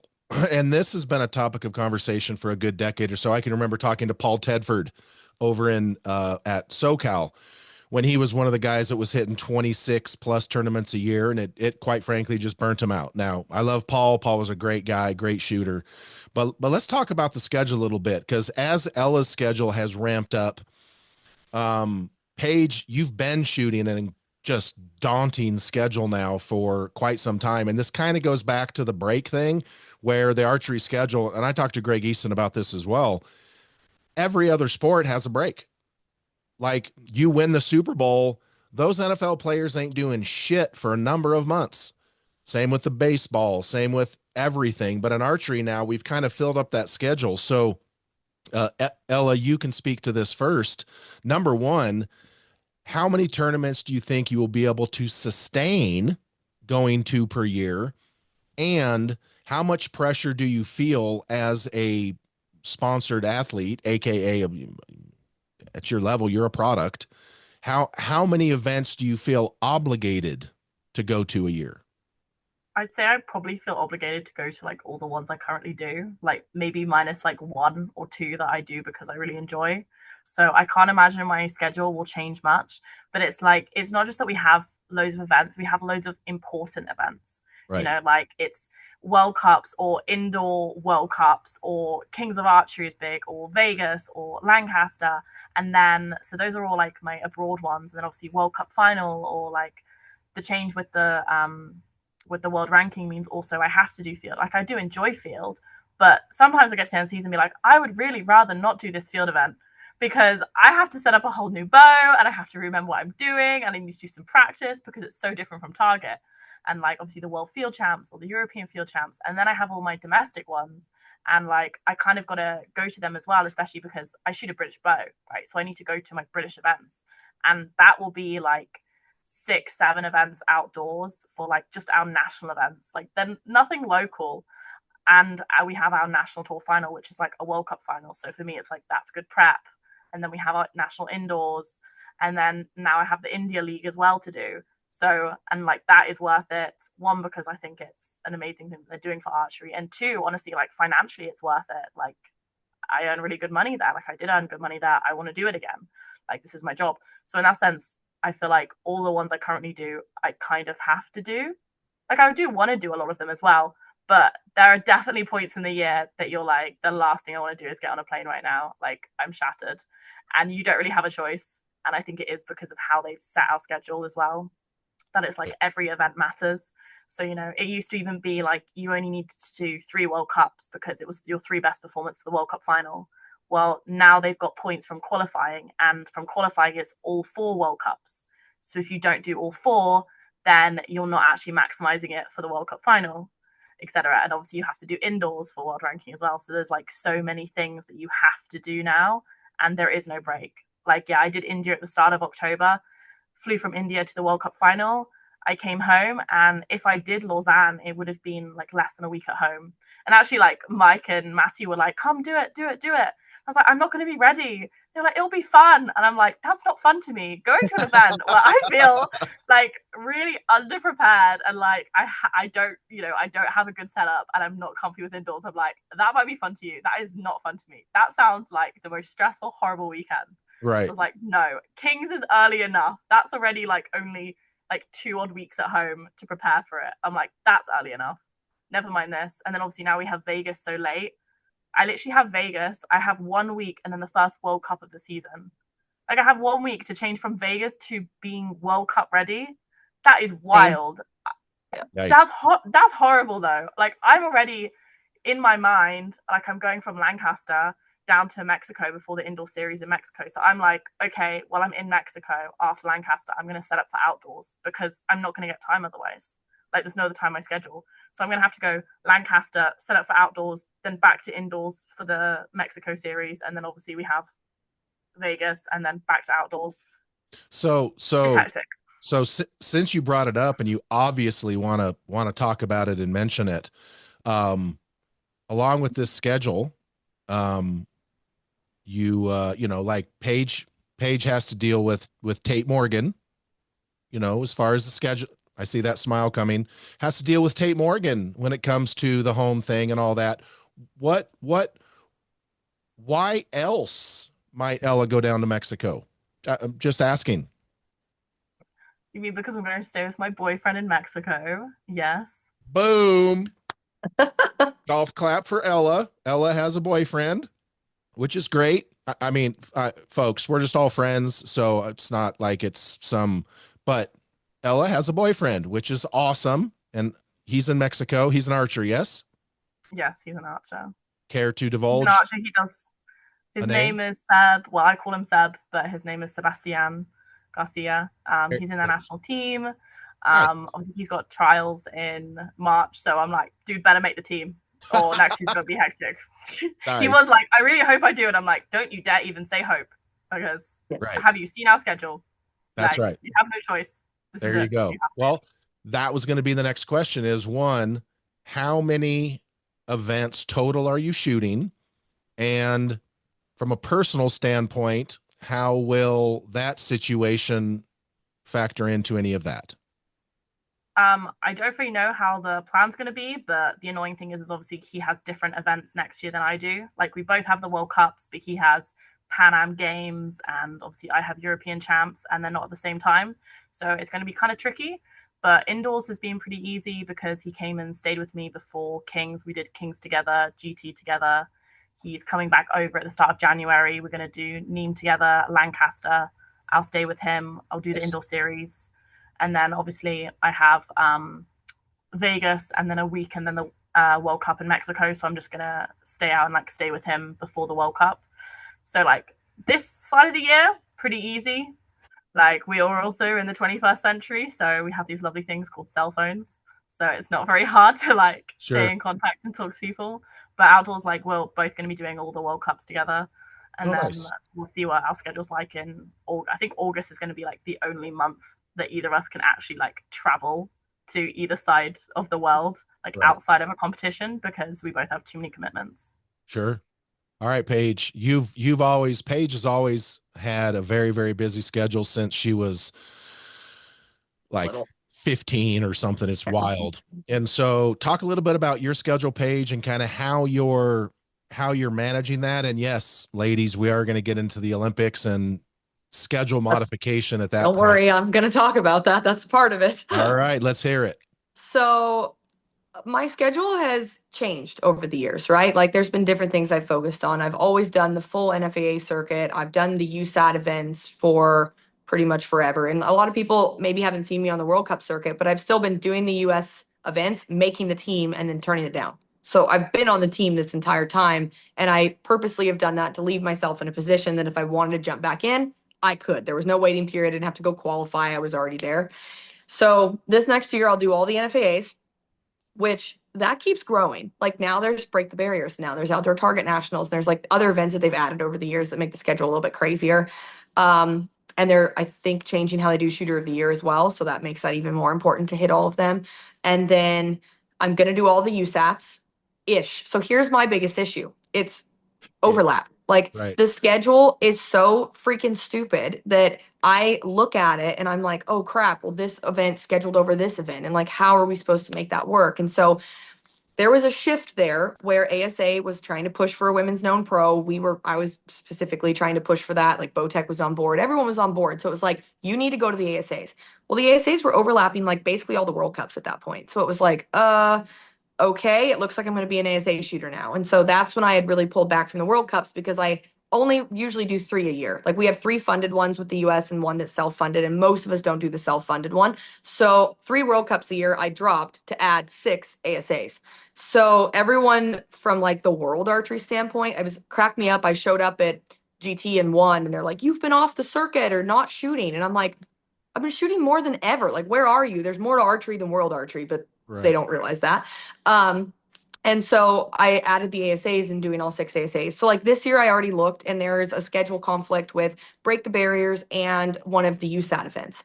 And so if this was next year where the Olympics is more a reality, like I would have to pick the US event at that point, and I would. This year, I still have enough time out. I'll probably still pick Break the Barriers. But the reason I hold such a hefty schedule, none of my sponsors require that. Like no one is telling me that I have to do that, but this is my job and this is how I pay my bills. And most of my money is coming from winning tournaments, from contingency money. And so, especially now with the depth and difficulty that we just talked about, and saying we can go to tournaments and get beat. We didn't lose, we got beat. Like if I only did 10 events, I might not win a single event. You know what I mean? Like you don't know now because everyone got so good. So I keep a hefty schedule because you never know where you're going to succeed and where you're going to fail in the year, if that makes sense, or where you're going to succeed and where someone else is just going to be better than you, right? Even if you do good. And so I never know. And I remember years back where I planned on winning most of the NFAAs. There was a year I didn't, but I won like most of the USATs. And I was like, "Ooh, thank goodness I shoot USATs." And then they're like, I started ASA and I won every ASA. And then the next year I only won one, but I won the other things that I didn't win the year before. So when you have such a hefty schedule, I feel like it almost takes a lot of the pressure off for like each weekend that matters so much. It still does, but allows me to breathe and be like, there's another one next weekend. Like it's okay. There's other formats coming and other things, but there've definitely been things that were neglected, like USAT stuff. And like, I don't know how to say this and not sound horrible, so I hope people don't take it this way, but like, I haven't shot a practice round for a FIDA tournament in like, I don't even know. COVID, I think, was the last time that we were actually scoring on that face. So like last year I was like, dang, I'm going to do a World Cup because of the Olympic thing. I was on the team. I could just jump in, and I was like, I need that humbling experience of losing. So then I am like, okay, I have to be better and work harder for this. And so I want to say unfortunately because I don't want to do it. And if we weren't in the Olympics, I wouldn't do it, just to make that clear. But I'm going to have to start making a push again at that and shooting that target, even though I'm and a lot of people don't understand this. Like I can go shoot a 650 at field and then turn around and shoot a 698 to a 700 at FIDA. And like those two things don't translate. Like that's a man level field round and like a shit level FIDA round. And like just shooting the targets and the formats, it's different, you know? And so there's a reason that you don't see very many people carry such a hefty schedule and shoot all of the events.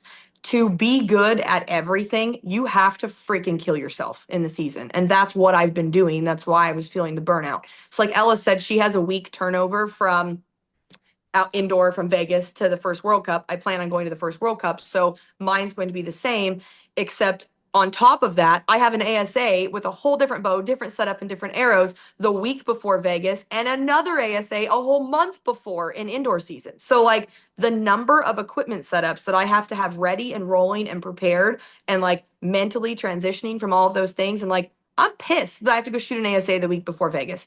I don't want to do that. But you know what? That's what they freaking scheduled. And so people really don't know like what, they always look and they say, "Oh, I look on your story and I see that you're somewhere else." And it's easy to look at that and see it, but to live it is a whole different ball game. And it's overwhelming and it's tiring. And like, and Ella's good at everything too. Like Ella said, she didn't want to shoot field, but she's incredibly good at field. And like, there's very few archers in the world that can go win target events, indoor events, field events, Reading, ASAs. Like there's a very small handful of us that do that and do it well, because it's really hard to do everything well. It is crippling. So, my schedule is not slowing down. If anything, it's ramping up because of the Olympic thing. I am not going to quit going to ASA, and I'm not going to quit the NFAAs. So now I'm going to include some outdoor World Cups that I typically wouldn't, because of that, because I need to get better, and it's going to take me time to catch up. So when Ella talked about the catch-up game,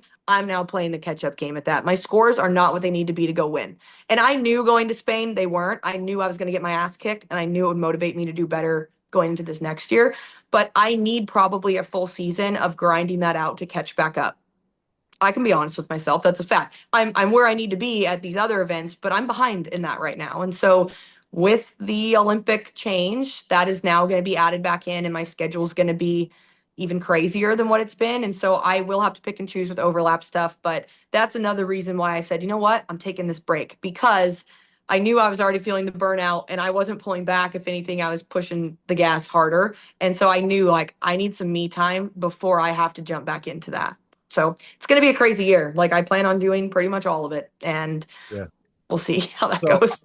I haven't heard from either, but Ella, has your country, and Paige, I don't think we have they even announced how many events are going to constitute the Olympic trials for you guys? No. No, we don't know. I think I will probably be finding out this weekend, because it's the World Archery Executive Board meeting in Lausanne that I'm going to. So Okay. I think that will be agreed upon then. I'm pretty sure it will be. And so hopefully they'll be announcing soonish, because I think it's crazy that, like, we don't know yet. Right. And Like, then add we're that to the schedule. guessing that it's, like, as in our country are guessing that it's going to be what the recurves were for the mixed team, which Mhm. would mean something at the Continental Games. And I'm like, if we have a space at the European Games, which is in 27, we have to win spaces to get to the European Games at our European Championships in May. And I'm like, we should be knowing that we have to be, like, some of our, like, best performance May next year, because that's really freaking soon. Like, Right. and the fact that our performance in May can potentially be the difference between us going to LA or not. Exactly. Well, and so to follow up on what Paige just said, you weren't always, and so I'm going to start with Paige with this conversation, and I'm going to use the word suck, but whatever. But Paige, you used to suck at indoors.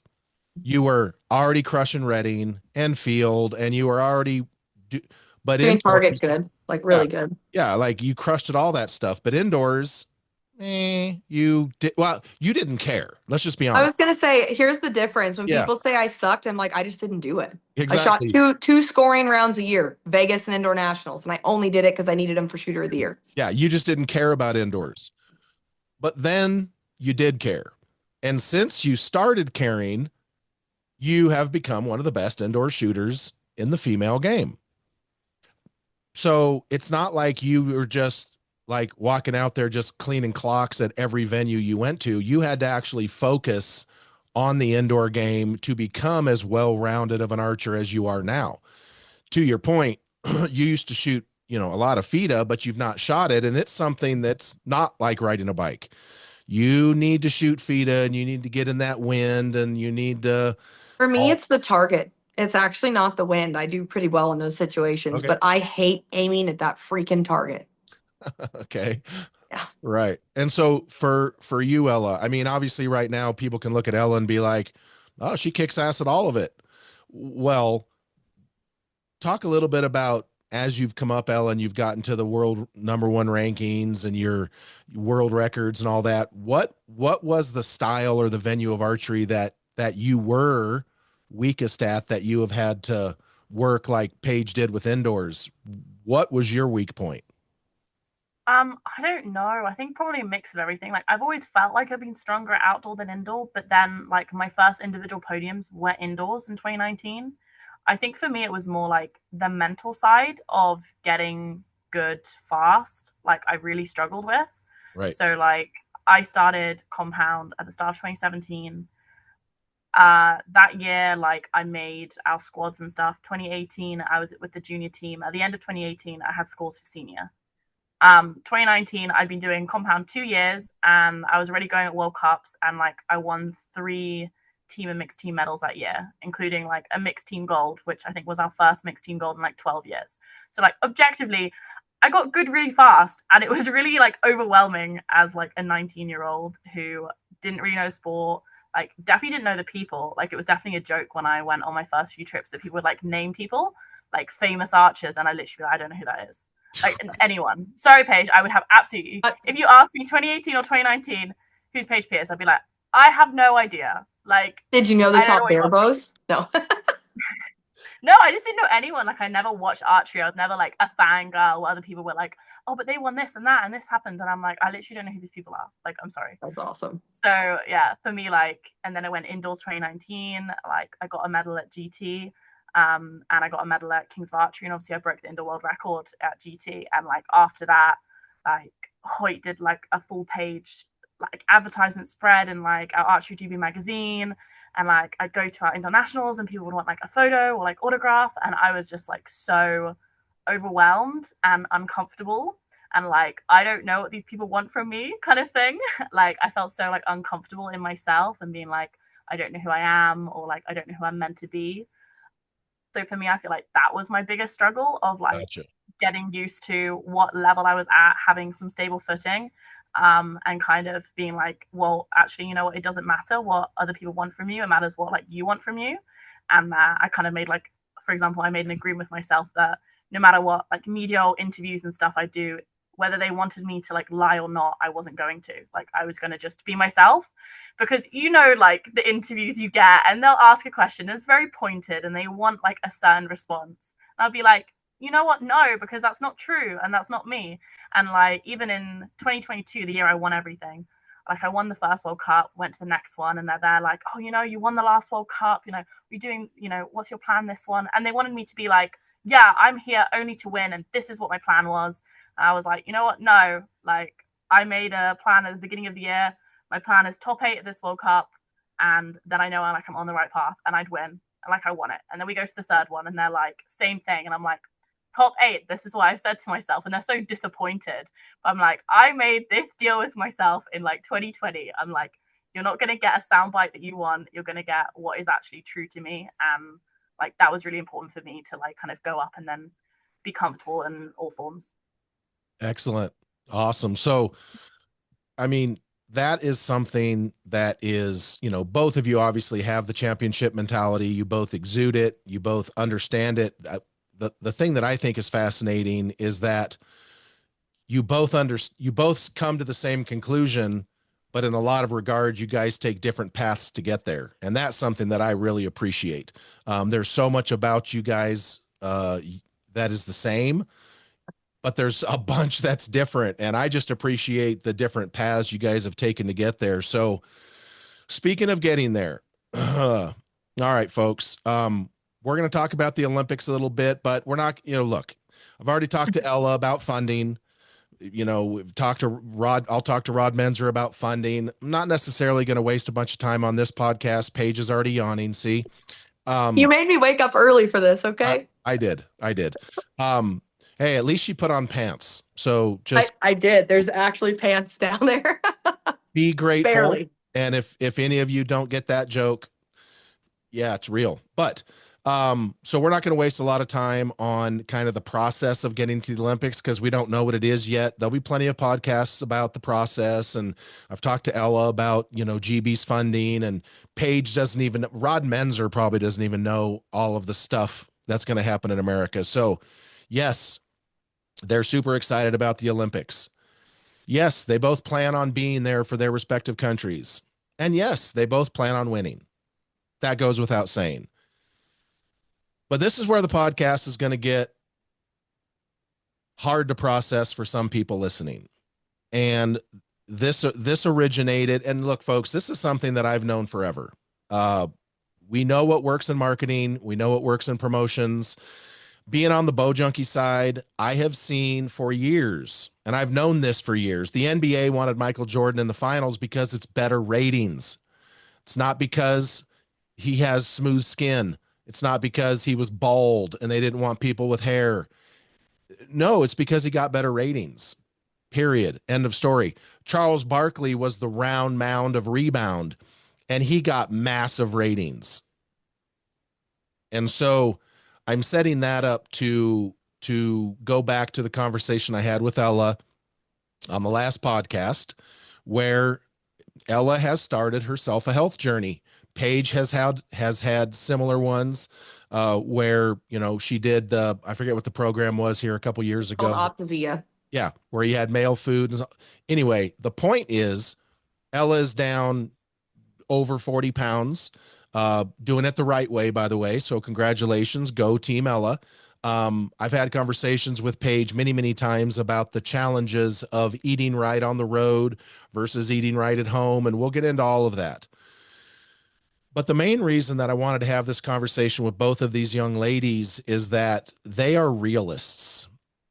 And I even got messages after my podcast with Ella about people saying, well, Ella's weight doesn't matter.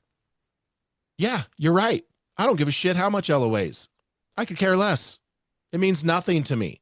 No matter if Ella weighs 110 or 410 is not going to change the fact that I like Ella a lot. She's a friend of mine. I love the chick. She's super cool. She's funny. She can shoot a bow. She's a cool chick. I don't care. And guess what? In archery, none of us care. Bow companies, arrow companies, no one inside of archery cares at all how much anyone weighs. Here's the thing. The realism side of the business, not the archery business, the marketing and promotional side of the business is now that we being compounders, are going to be in the Olympics, sponsorship opportunities, marketing opportunities, the exposure and the representation of the sport is going to be far outside what we in archery think is okay or is acceptable. And the responses that I got from my conversation with Ella showed me that archers are dumb. I'm sorry. Archers are ignorant.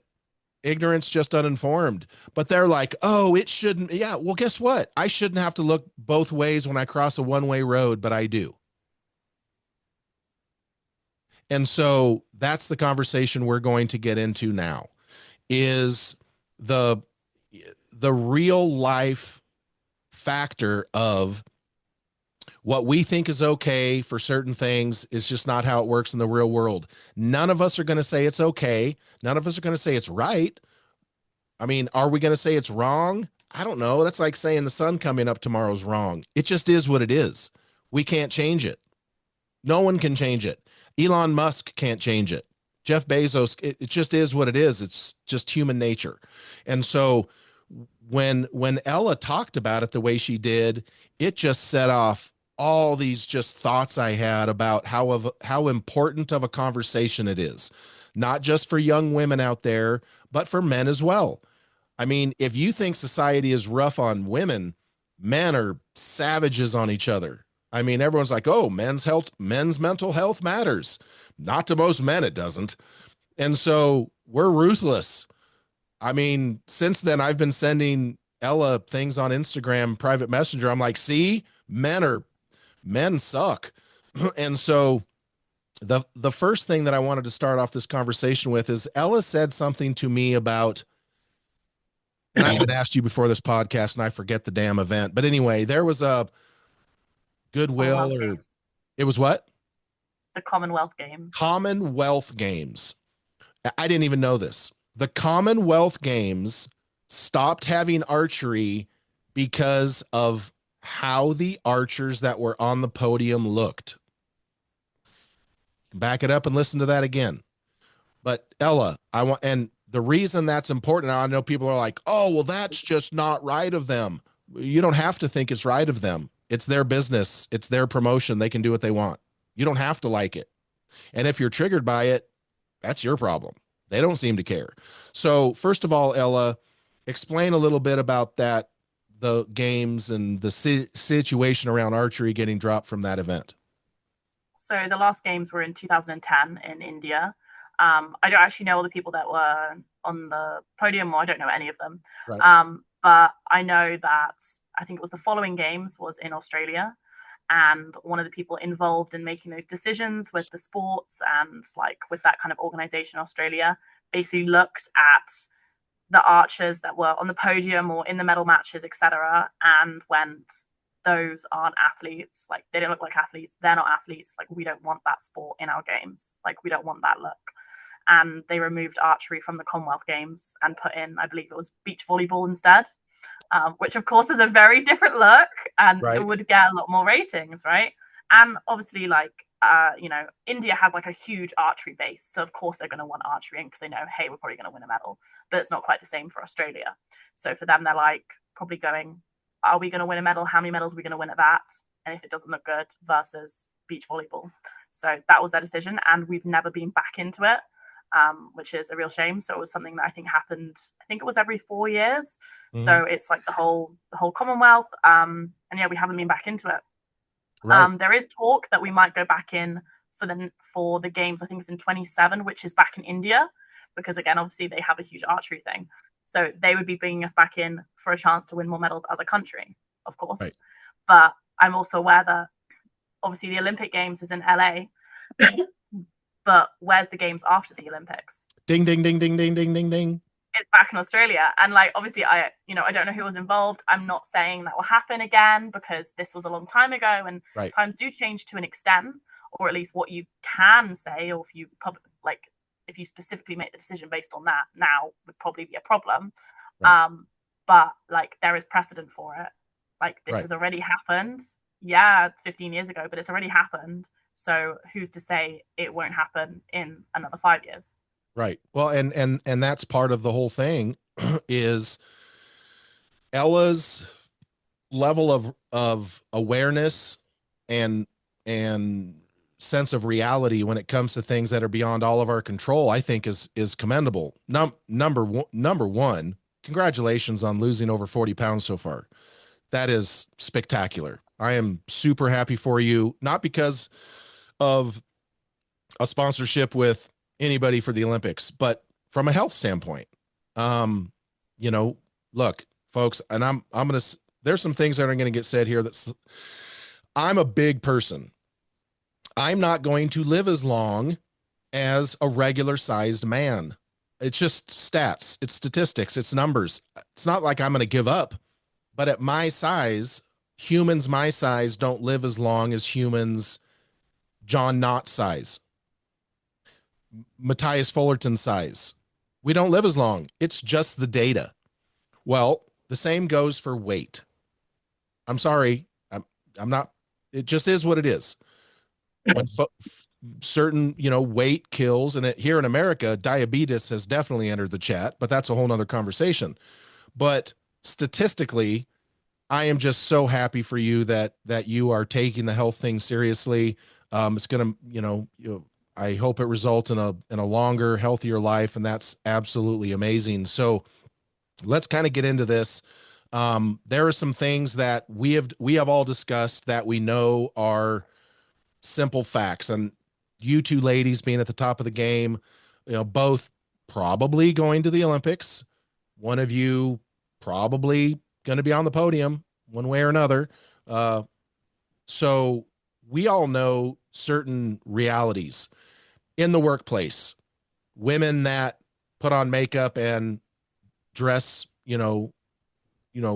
accordingly, make more money and get more promotions. Same goes for men. Men that keep themselves good and dress nice going to work, they do better at work. Can't argue that. And so when you start talking about people like Paige or Ella, right now they are athletes that are paid to perform. And that's cool. As Paige said, her income mainly comes from winning, from contingency. Well, when they start talking to sponsors that are going to be only talking to them because they're going to be in the Olympics, that is a product. Paige and Ella are going to be products, as are, Matthias or Bodie or, Mikey Slosher or whoever Ella, what's your AJ? Is that his name? All of these athletes, when it comes to the compound side, going to the Olympics, they're now going to be products. Yes, the companies that are going to work with them hope they win because then that makes their product more valuable. But the lead up to the Olympics and the exposure during the Olympics is pre any finish they have. So that makes them a product. So Ella, I want you to talk first about kind of when it dawned on you and what made you, kind of wrap those two things together. It's not to say that Ella wouldn't be doing the same health journey if the Olympics weren't coming, because it's going to make her healthier as a human. But talk to us a little bit about how that realization helped you get to the point where you're like, look, the games dropping archery and all of these other things, and that couldn't have been an easy decision. And talk about, some of the feedback you've gotten since our last podcast. So for me, I actually made the decision that I wanted to lose weight before I was kind of thinking about LA specifically, or that. It was more for me, I wasn't completely confident in my body or how I looked, and I was like, maybe this will also help performance if I'm fitter and stuff like that. As I said in the last podcast, I never really have had any issues with stamina or things like that, or any injuries that would be caused by being a bit overweight. So it wasn't something specific like that. It was just mainly a feeling. And also when you try so many things with kit and everything, I was like, well, let's try this too. You've kind of always gone to the gym to be stronger. Let's see if this has any impact. And I decided, and actually I told my coach probably a month after I was kind of actively doing it.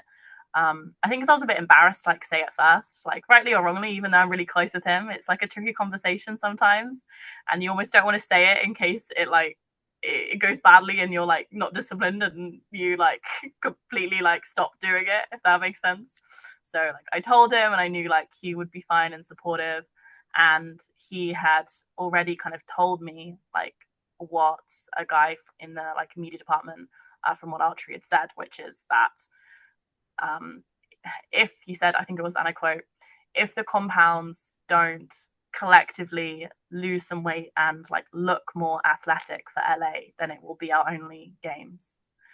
Now, that's his opinion. That's his opinion. That's not him saying, if they don't, I'm going to make sure you're removed from it. Yeah. But he's someone that is in all of the TV deals and the media deals, and he understands that industry. So that wasn't him trying to be a dick. It was just being this is the reality of our world. And he was there chatting to his friend who's my coach. So he did have that discussion with me, and I was like, damn, but also, yeah, I can see that, I think you can see that just in general with marketing, right. Why does, World Archery or various companies promote certain moments a lot more than other moments? Sometimes, yeah, they're promoting that one because that person shot a 150, great. But they'll do this other one a lot more because that person's more attractive or skinnier, and they know they're going to get the traction because they want to get the traction, and that's what they're getting the money from. So you can see that if you know to look for it. People don't always think about it, but you can notice it. Right.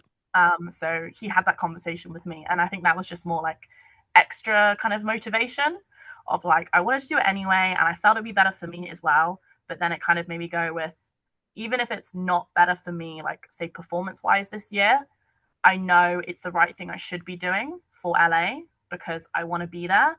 And I also want to make sure that, as I said to you, I'm not a reason that we might not get to be in Brisbane. And even I was at a youth squad a week ago helping out.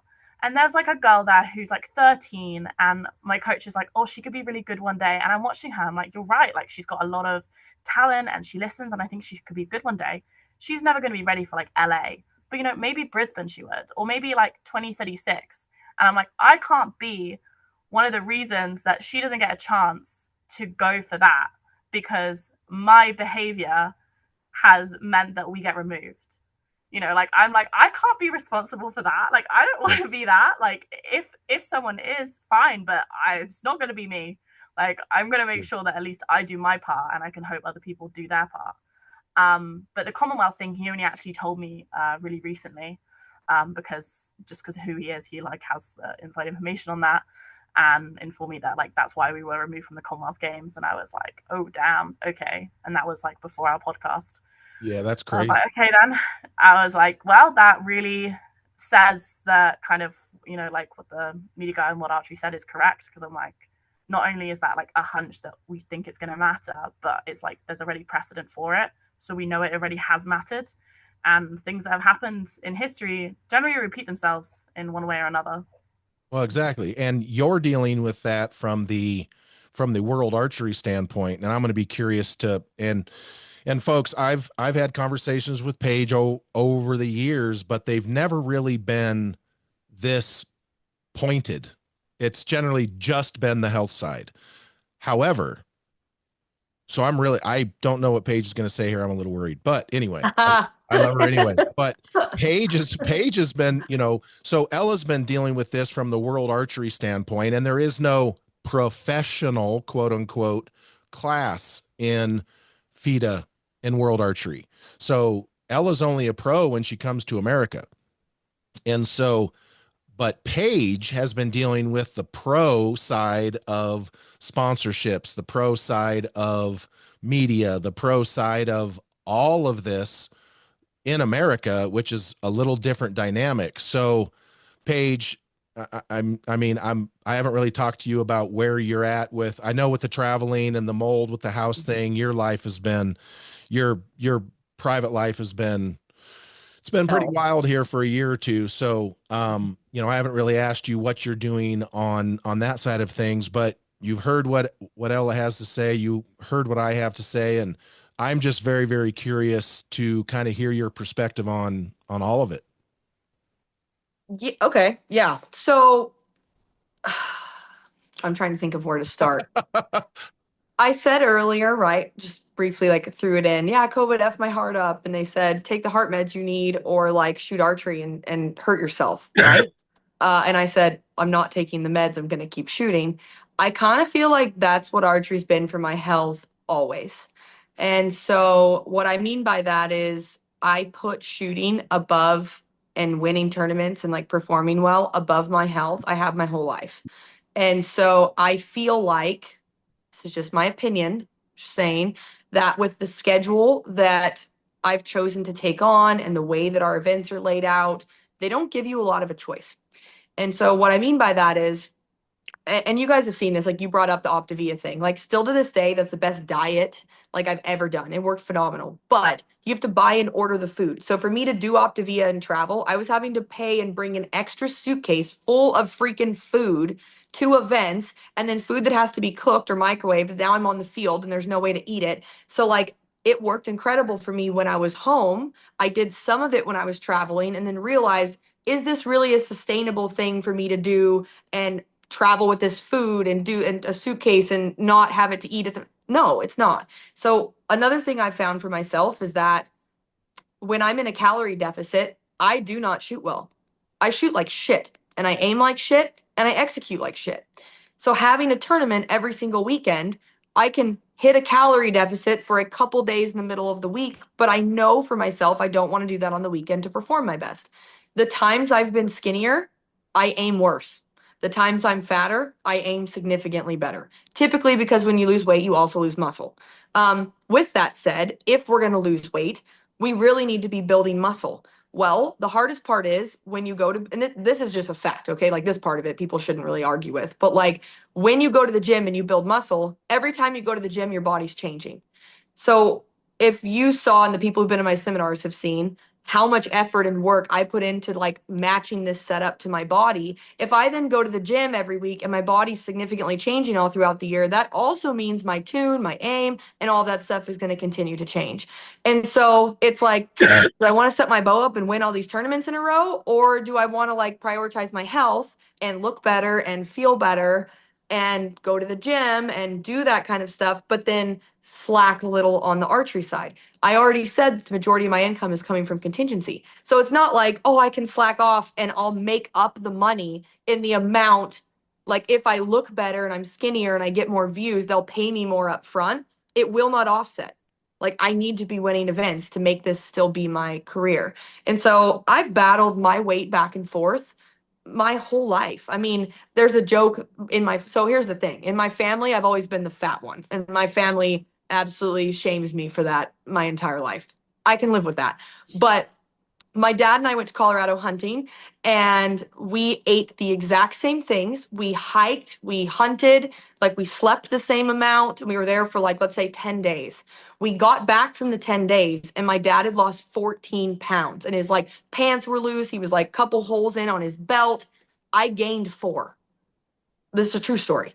And so I'm like, how the fuck am I supposed to look away and weigh what I should or all of these things when like you and I do the same thing and you lost 14 pounds and I gained 4? It's a freaking 18-point swing. Like that's insane. And so there are elements of it that I believe are harder for women. And I'm not just saying that, like, hormones play a factor in it. You and I were talking last night. I was on the phone at Walgreens trying to get a birth control because I have stage 4 endometriosis, and those hormones effed me up. I finished the season and thought, I have an off season. I want to lose weight. They switched my birth control. I gained 15 pounds in 12 days. That stuck. So I've had to then, during this time, I've relost that weight and a little bit more. But like, I had to work my ass off. It was like, okay, I want to do kind of what I was doing. I want to be healthier. And anytime I have a moment that I'm not competing, I will run a hard calorie deficit. I will run myself to death. I will put the time in. Like, I can do that. I just never want to do it to the extent that my archery suffers or my performances suffer. And that's the thing that I'm really personally struggling balancing with the schedule that I carry. And so, yeah, I was like, holy shit, now what? Like, I only have this amount of time. I'm trying to do a mold detox. It's making me very sick. And I just gained freaking 15 pounds from a birth control switch that now I have to turn around and lose because I don't want to start the next season unhealthy and carry that over.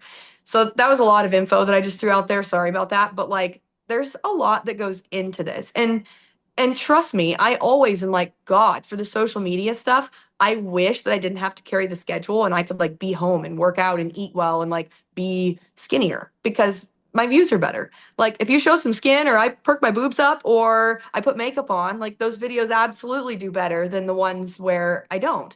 And so, unfortunately, that's just how the world works. And I feel like it is kind of difficult balancing our life and what we do. We don't sleep. We eat shit. We live under constant stress because our money's based on winning. And we're constantly on the road. But then we're also expected to be everything else that, right, that doesn't really fit with that. You add stress and no sleep and bad food, and like, what do you expect your body to be like? So it's a tough thing. I think that's one of the hardest things that I've had to balance doing this as a career this many years, you know? And I always say, like, I kind of look forward to the time I retire because I'll never be healthier then versus the life I'm living now. And that plays back into the heart meds. Like, I should be on a heart med right now, 1000%. Like, with all this COVID stuff, I got sent back to the heart doctor. Like, I'm diagnosed with chronic tachycardia and high blood pressure and all this stuff. My heart was completely fine and COVID did something to it. Now it's not. And I'm choosing to shoot over my heart health. Like, it just is what it is, right? And so, yeah, I feel like this is a topic no one talks about. Obviously, I'm more than willing to be an open book. So's Ella. I respect the hell out of that. But like, people don't talk about this enough. Now, let me just finish by saying that's not an excuse. Like, I'm not saying, oh, I should just be allowed to be fat and ugly because and unhealthy, which is even worse, because I carry this schedule. I don't. That's why you see me like home losing. Then I gain weight when I'm gone for 2 months and then I lose it. And then like, I'm trying always, but I'm not willing to try to the extent that I start sucking at my job. And that's what I have a hard time balancing. Well, and you also you kind of mentioned it, but you didn't mention it. Both of these women are drug tested relentlessly. Yeah. Yeah. So it's not, and like, look, I'll just be honest. Like Ella said in the podcast with her previously, I asked her coach about her weight before I asked Ella, because you never know. Like, but then my very first question to Ella was, how? Because if you told me you just took a bunch of drugs or you Ozempic'd it up, or then I'm going to have other things to say you're probably not going to like. Ella's doing it the absolute right way. But to Ella and specifically especially to Paige's point, because of the mold and because of the other health things. And I was on the phone when she was in the drive-through with the pharmacy talking about that was Birth control.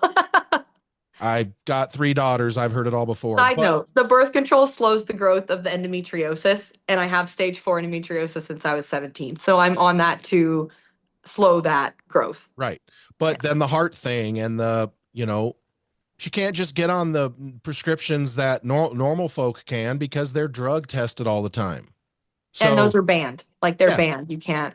Yeah. All of it's banned. So everything's banned. So it's like, oh, hey, we expect you to, live a normal life, but you can't take the things that normal people take for the normal things you have to go through. So that is it. And so Paige, talk a little bit about, like Ella's already straight up said, somebody in the know, which Matt is true, has already said, hey, y'all don't look at this. This could be a one and done for us in the Olympics. And, he's not saying it wasn't a threat. It was like myself. Yep. It's a realistic observation. It just I don't. I think that's 100% true. We all saw what happened with breakdancing, and that one chick went in and like ruined all breakdancing for the Olympics forever. I feel like all the compounders being fat is going to do that, like for sure.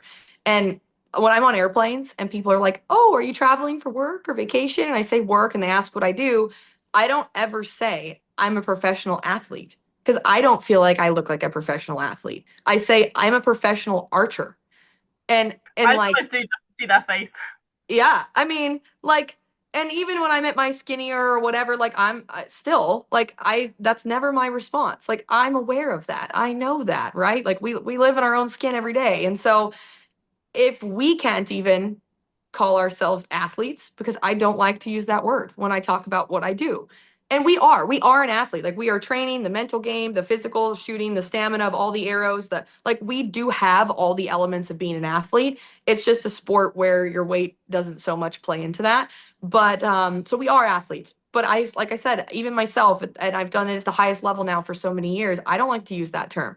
So I feel like if we are going to get a fair shot at the Olympics and have a chance of staying in, we are going to have to fit the world's image of what an athlete looks like to have that chance. The other thing is, I don't know that any of us, with given the challenges I just threw at you guys, we're not going to look like beach volleyball. It's not going to happen. Like there's a realistic look, okay, that I think right. we could reach, and we wouldn't perform our best if we looked like a lot of those other people. But I think we all need to probably put some effort in leading up to that to give it a fair shot and to give it a fair shake. And like Ella said, if everyone is clipping through the Olympic channels and they click on archery and they see 300 plus pound people on the TV at the Olympics, like unless it's sumo wrestling, they're all, what the F is this? This isn't an Olympic. How is that an athlete, Right. And I know that is, and I'm not saying that to be mean, that's just how the world is wired. Like that's the day that we live in today. And if the Olympics is something different than professional archery, and so if we want to play in the Olympics, I feel like we're going to have to fit that mold a little bit better than we do. And yeah, I mean, that's a lot of work for a lot of us because most of the people that you see on the compound circuit that are really good aren't really skinny. There's some, don't get me wrong, but Yeah. Well, not a lot. and you're right, especially at the Olympics. If you see a woman that is 5'8", 270 pounds, you immediately think probably shot put, Yeah. discus, like, and that's okay. That's totally okay. And like Can you I said, say, I seriously do think though that like the times I've weighed the most, I've never aimed better. Like I do think there is actually some benefit to that, whether it's muscle mass that comes with the weight or whatnot. But Rio Maybe is my not favorite exactly. example. Rio was always, had a little bit of a gut there, and Rio got really skinny for a while, and he was like, "Oh my God, I suck at archery," and just got fat again. And so, like that. Sorry, Rio. He knows we're friends. Like it's a thing. We all know that if we were around during that time. And so it's funny because you've heard people talk about Ella. Greg told me you lost that weight. I didn't listen to the last podcast. What was the first thing I messaged you? How are you aiming? Can you still aim your bow, or are you aiming like shit? That was the first question I asked her because when I lose weight, I aim like shit. Yeah, I get that. I get that. I was honestly like so worried about that, like more than anything else. And like I've like probably for I'd say like for a while I've been like, yeah, I probably need to lose some weight. But I've been like, like you, I've always put archery as first, and it's always come first to the detriment of everything else. So I've been like, why would I like do this and sacrifice archery when I've sacrificed everything else for archery? Like how stupid kind of thing. Like I'm not gonna lose weight just to like be shit at the thing that I've put above everything else. Yeah. But I was like, you know what? With LA, I was like, I'm gonna figure out. We're gonna try it this year, see what happens, and be like, if I have one year where I'm not my absolute best, I have time to figure out how, like, what I need to change, how I need to do, say, how I need to make it aim better, where I need to build back muscle to be the best for 27 or for LA. And for me, actually, like, it didn't change my aiming, and I don't think it really changed my performance. Like I'd lost, like I said to Greg in the last one, I lost 10 kilos when I won Madrid. Like I'd already lost 10 kilos, which is about like half the weight I've lost. So like 20 pounds. And I won Madrid. And then I won GT Open when I'd lost like pretty much the amount of weight I've lost. So it didn't really change for me, like my thing. And if anything, I'm running like the heaviest setup this year than I ever have. Okay. Just because I went, screw it, I just wanted to try it and went heavier and I kind of liked it, basically. Yep. So but I didn't do it very fast. And I think that is a big part of like losing muscle for sure. Like I've lost 18 kilos in like 9 months. Like that's not very fast statistically. Yeah. And that's like, I'll have a month off and you just like crash diet like a mofo to lose as much as you can. Like I lost one time 25 pounds in a month. Like that wasn't good. Like when I tried to shoot at the end of that month, it was like, oh, like this kind of sucks. Like I actually had my coach saying at one point in November, eat more. Like I feel like, and I was at one point being like, oh, just aiming shit or whatever. And then I'd been like, oh, I've lost like, you know, like I've lost 4 kilos this month. And he'd be like, Ella, stop, eat more. I know you want to lose the weight, but no, eat more because we've got it. Like it's a balancing act. Well, and like, you did it right. Like you're doing it gradual. You're doing it how you should be doing it. And like I said, I know how hard that is because I've been living that for the last 17 years on the circuit. So like I applaud you for that because it's not an easy thing to do. Like people don't realize.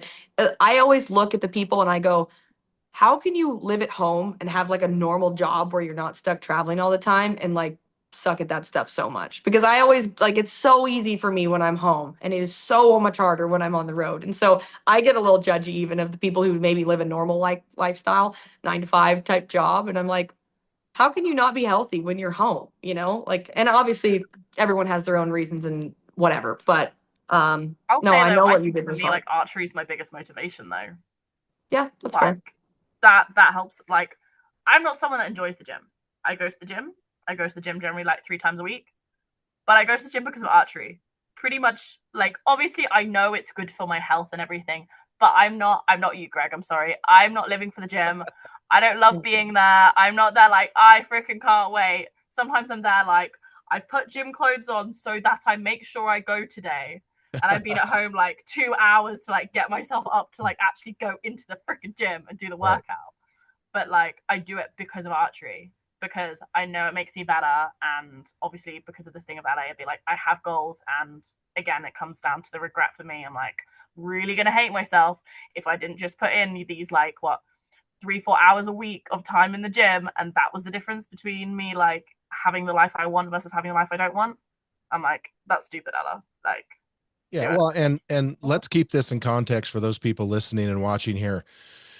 None of us are saying that every person that steps on to the podium or the field to shoot archery needs to look like a supermodel. It's not what we're saying at all. Like we're not saying meet this BMI measurement or you suck, you're out. No. It's not what we're saying. What we're saying is, and within archery, none of us care at all. Like it's whatever. But when the Commonwealth Games or whatever it was, or when the Olympics, or when the people in Australia for the next Olympics, or when, you know, McDonald's or what, any sponsor you want to name, when they look at a product to start a relationship with, and you can get offended by it, but I am literally talking to 2 women that in the lead up to the Olympics, they are going to be a product. And companies are going to want to partner with their product the same way that they partner with, the same way Ella and Paige partner with products, MyBow, Bowtech, Easton, Trueball Excel, whatever the product, AAE, whatever the product may be, they are partnering with products. These companies that are going to be looking at them for the Olympics are going to consider them a product as well. We're not saying that if a man is 6'3", he cannot weigh over a certain amount of, because guess what? I am considered obese by, really? well, yeah, dude, the health index says I should weigh 224 pounds. I'm 290. I'm not going to weigh 224 pounds ever. As well, okay. Health issues notwithstanding, I'm considered obese. I don't think anybody that has ever seen me is going to call me obese because I'm just a fucking giant person. So you have a ton of muscle mass. Like there's a lot of muscle weight there. Let's be honest. Correct. And so we're not saying that there has to be this unit of measure. We're talking about visual presentation. It's just what it is. And let's be honest, America's fat. And I don't mean fat with a PH. I mean fat with a capital F. Our food is trash. Our health system's trash. And Ella's laughing because she knows what I'm going to be asking here in a minute. But America's food is trash. Our health is trash. America's fat AF. Our kids are sick. Our whole healthcare system is built to keep us alive, unhealthy longer. We're fat. End of statement. And so we're not saying that for LA 2028 or Australia or the Commonwealth, they're not looking for, people that look like they were crossbred with cheetahs. Paige has been there. We've went to the Olympic training centers down in Chula Vista. And when you go to eat in the cafeteria, when the archers walk over to eat, all the other athletes that were there like track athletes, and they look like they were crossbred with cheetahs. Guess what they're not feeding you at the Olympic training facility? Shit. McDonald's? No. Yeah, they're not feeding you shit for a reason. Because what comes in comes out, and there's a certain level of performance. As a result, the person that runs the women and the men that are running the 100-yard dash don't look like the guys and the girls who are throwing shot puts. They look totally different, but they're all eating the same stuff, just a lot more of it. And so we're not saying that the unit of measure to be on the podium for archery in the Olympics is what you would see on the runway for, I don't know, pick some clothing line. You get the point. No. What Ella's saying and what Paige is saying and what I'm saying is, while you may not care about the visual consumption of the people on the podium, like the guy at World Archery in the media, he knows it for a fact. So he told Ella's coach. Ella knows it for a fact. Paige knows it. That's going to matter for something. And here's the point, and this is something I want to get your guys' opinion on. Ella, has anyone that actually knows told you what you're doing doesn't matter? Probably not. No. Yeah. No. And actually, I'm surprised you had so many negative messages from the last podcast, because I didn't get any. They didn't message me. They were clearly like, oh, we're not gonna message her. I didn't receive many messages at all, probably 2 or 3, and they were all positive. And mainly from people being like, oh, I've lost loads of weight. I know how hard it is. I know how much it, makes a difference. That's awesome. Good for you. Or Yeah. even actually Matty messaged me. Afterwards, he was like, I listened to it, and he was like, fair play for saying it. And he's like, whether it's right or wrong, it doesn't matter. It's true. And I'm exactly. And I got messages of people like, well, that shouldn't matter. And that shouldn't this. And she's who she is. And I'm just, but it does. Right. That's and the thing. No one's saying it should. No one's saying this is the reality we want. No one's saying oh, you look shit, you shouldn't look like that. No, I'm not going to treat anyone different if they're skinny or if they're morbidly obese. It doesn't matter to me, but it's going to matter for this. And you understand that it's not someone's personal opinion, and it's not what do your friends think or the people that care about you think, because of course they're not going to care. They care about you as a person. But this is about TV and advertisement and those kind of contracts, and those things matter. Yeah, so Paige, let me pose this question to you, and obviously don't say any names. You're not an idiot, but I'll just say that just to say I said it. But you've been dealing with this on the professional archery level for a while in the female ranks. So I'm sure you have some stories of companies or whatever that may or may not have said it. But also, Paige, because you are, no offense to Ella's social media, of course, but Paige is on another level when it comes to her social media levels. Everyone wants to get mad at some hot chick that is packing booty and a set of jugs that goes out there and kills one animal, and all these companies give her free shit. Yeah, I'm not saying I'm buying anything that she's representing, but everyone's looking, so they're seeing it. And so those influencers are generally fit a certain mold, whether they're a good huntress, whether they can actually shoot a bow very well, or whether they have any value, they can bring eyeballs. So they are a product. So when it comes to the influencer side, which you have definitely reached that level with your social medias, and the professional side of shooting, talk about that a little bit. Real quick story, and then I'm going to dive into that. So in the pro archery side, Oh boy. you know how you keep saying archery doesn't really care about people's weight? The majority of archery doesn't care about people's weight, but I know people who one of their sponsors, they were negotiating a contract, and the sponsor had said, it was a woman, okay? And they said to them, if you don't lose weight, if you don't get skinnier and you continue to look like this is as far as you'll ever go with our company. Like there's nowhere, you're tapped out. Sorry. You don't bring the marketing value that these other girls who were named do. So for people to think that's not actually happening in archery, it is. And it's happened for years. There's like numerous, obviously we talked a little bit before we got on air. There's numerous times that stuff like that has happened and been said. And we all know that that's a reality, whether we want to talk about it or admit it or not. I think in a way, it's kind of nice, Ella, that people were messaging Greg saying like nice things about you, because I'm the opposite. Like I had a dude I'd never even met talking shit in a target archery group earlier about how I was fat and I should go back on whatever diet that was. Like people are not nice to me on the internet. That's also part of reaching the influencer thing, is the more eyeballs you get, the more people who don't really know you, they're not actually in your circle, or they're not archers that are on your page. So it gets a little bit more brutal, and you got to have thicker skin.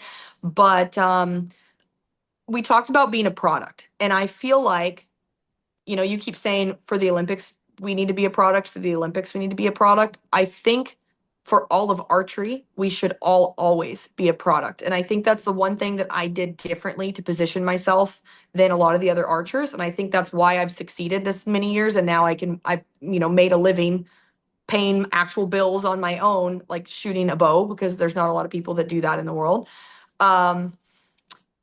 I looked at it, and I still do this day, like I am a product. Whether I'm a little bit overweight or not, I'm still a product. And so I want people to know me and my personality. Like I want my social medias to show who I am and what I'm doing. I want people to, want to follow along with my journey. And so I do still make most of my money by winning tournaments, but I feel like I have put a lot of time and effort, more than I should, time and effort into the social media side, probably because I wanted to be a product within the sport. And I think for all the up and comers, when people ask me, like, what do they need to do in archery? I used to just say, hit the pro circuit, go and shoot and win, and you'll get sponsors. Well, now, like, I don't know about you, Ella, but I know a bunch of people in the US, myself included, like, I have social media deliverables in my contracts. When I first started archery 17 years ago on the pro circuit, that wasn't a thing. That didn't even exist. Like you heard who won in the latest archery magazine that showed up a month later. Like we didn't have this instant feedback, and it was just a completely different world. And so I've seen that transition so heavily that unfortunately, the way that social media works, the better you look, the skinnier you are, the prettier you are, or the better content that you can put out. And let's just say it, like men are pigs, okay? Like if I post the same video with no makeup, or I did it with a V-neck on and some makeup, I'll get like triple the views. Not views that are going to translate to sales, but views. And so I wanted to build myself as a product that people could trust, they could rely on. They know I'm honest, they know I'm blunt. And like if I say I support a product or that I do something, I wanted them to believe me, the person, not me, the boobs, or me, the ass, right? Like to me, those influencers get the views that don't translate to sales. And I wanted to build a product, the product being myself, that could turn those views and translate those views to sales. I think what you're talking about is that, you're talking about outside sponsors coming in and we're a product. If more archers acted that way now, I feel like maybe we'd be in a little bit different state of the world than we're in. But unfortunately, it's not really viewed like that. So taking that back to like the weight and all of those things, like I said, I'm like, oh, okay, for archery, I actually am shooting wise, I'm okay with where I'm at. But like if I wanted to be better on the social media side, I could lose 15 pounds. That would help me a lot. And the saddest thing, and it's pathetic to admit this and whatever, but it's true.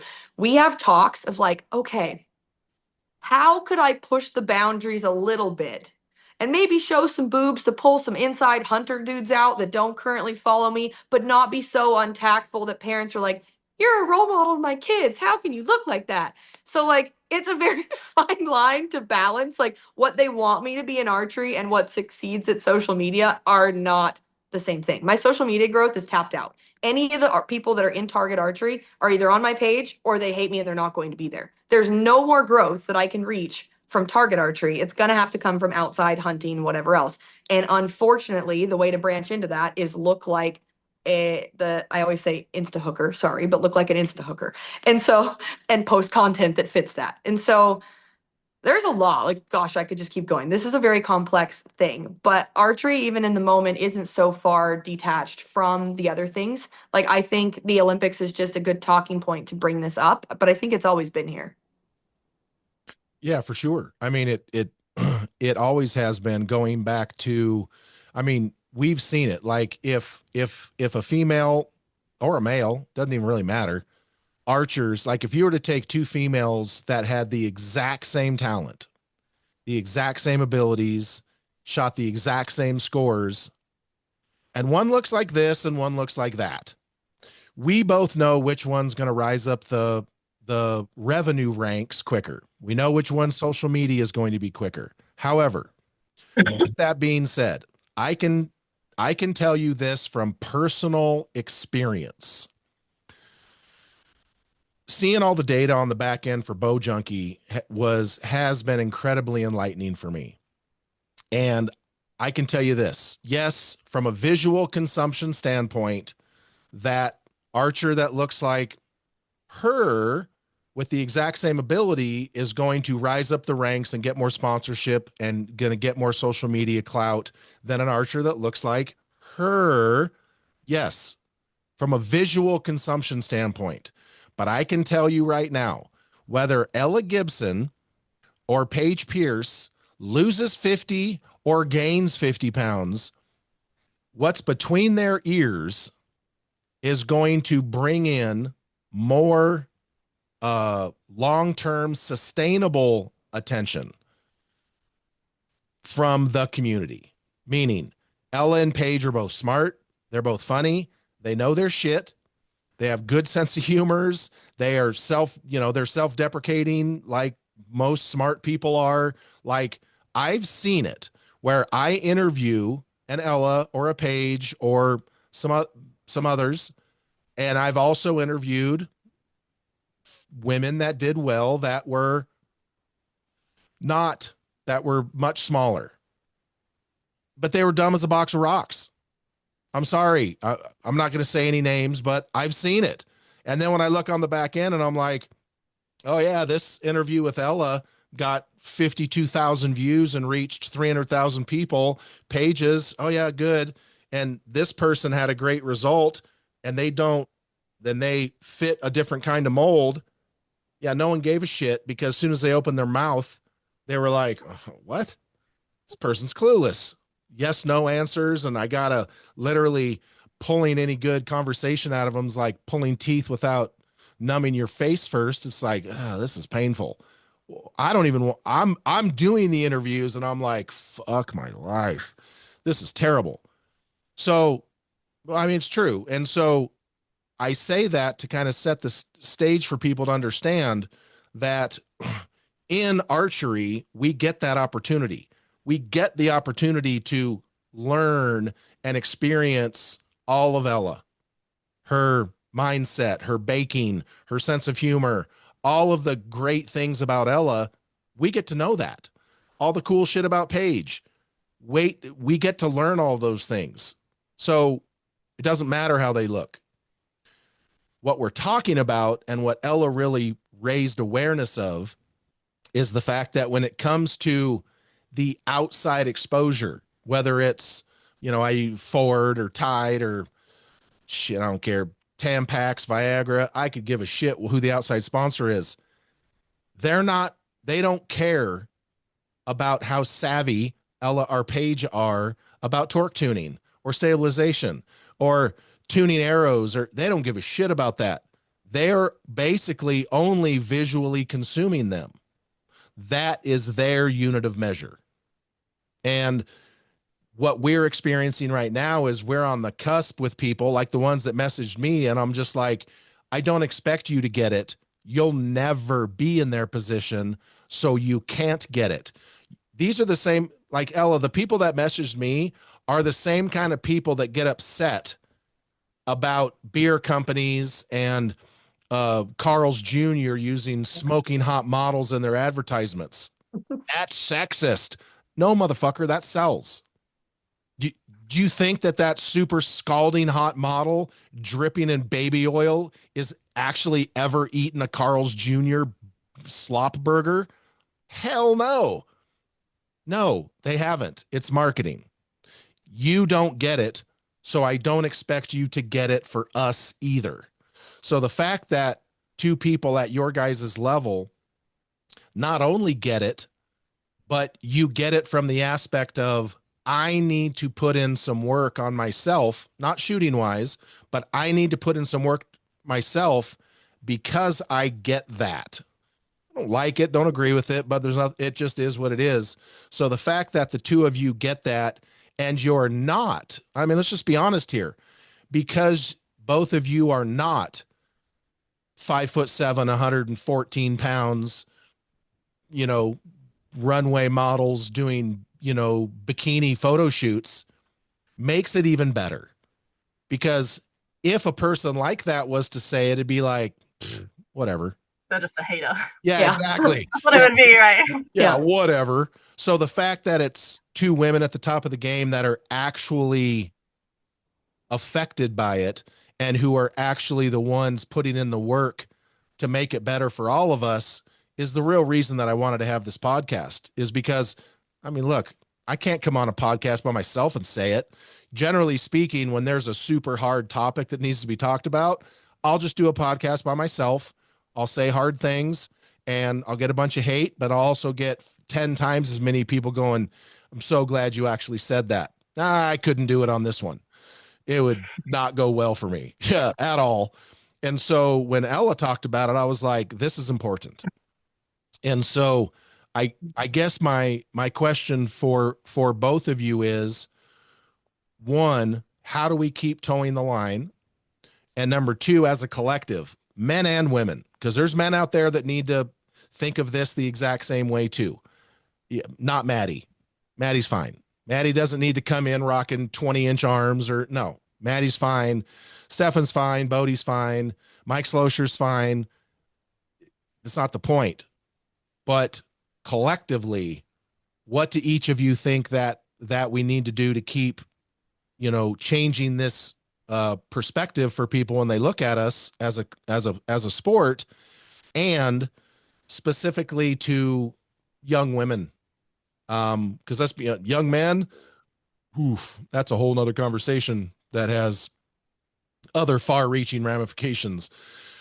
But for the young women that are watching this, I think it's a much more difficult conversation, and it's not a conversation I can have with them. But it's a conversation that young women look up to both of you. And so if you can frame it in a healthy manner, and I don't mean healthy like eating vegetables, but mentally in a healthy manner, folks like you being able to say, hey, look, it's okay. This is the reality of it, but it doesn't matter 100% of the time. It only matters in certain aspects. One of you, go ahead. Paige, you can go for it. If you want I was going to let you go. You go. I just finished the last one. I think it's tricky. Like, it's definitely tricky for women because so many women end up with like eating disorders and they have that history. And like, if that's the case, then it's even more complex. Like, I'm lucky in the sense that I've never had like issues like that for me, but I know plenty of women that have. And so for them, like wanting to lose weight is a very complex issue. And I think that's a lot around control.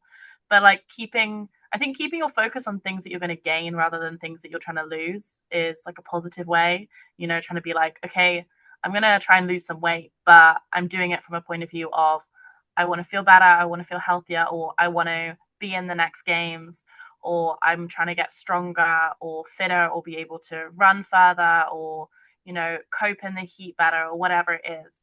Like, I think it's important to focus on things you're trying to gain for sure, rather than just like a number you're trying to lose.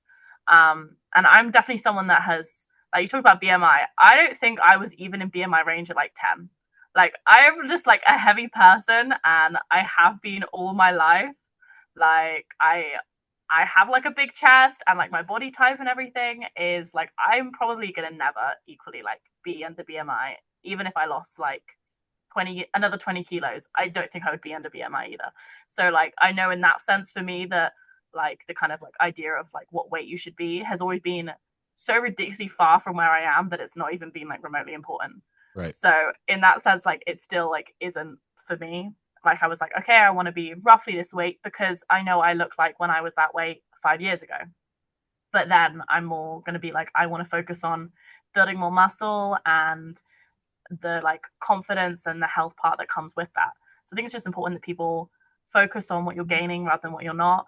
And if you're that like trying to lose weight to the point that you're like, hey, I'm not, I'm not going to eat anything I like to eat. Like I'm not going to have any of your chocolate or I'm not going to have any pasta. Then you probably are at an unhealthy point.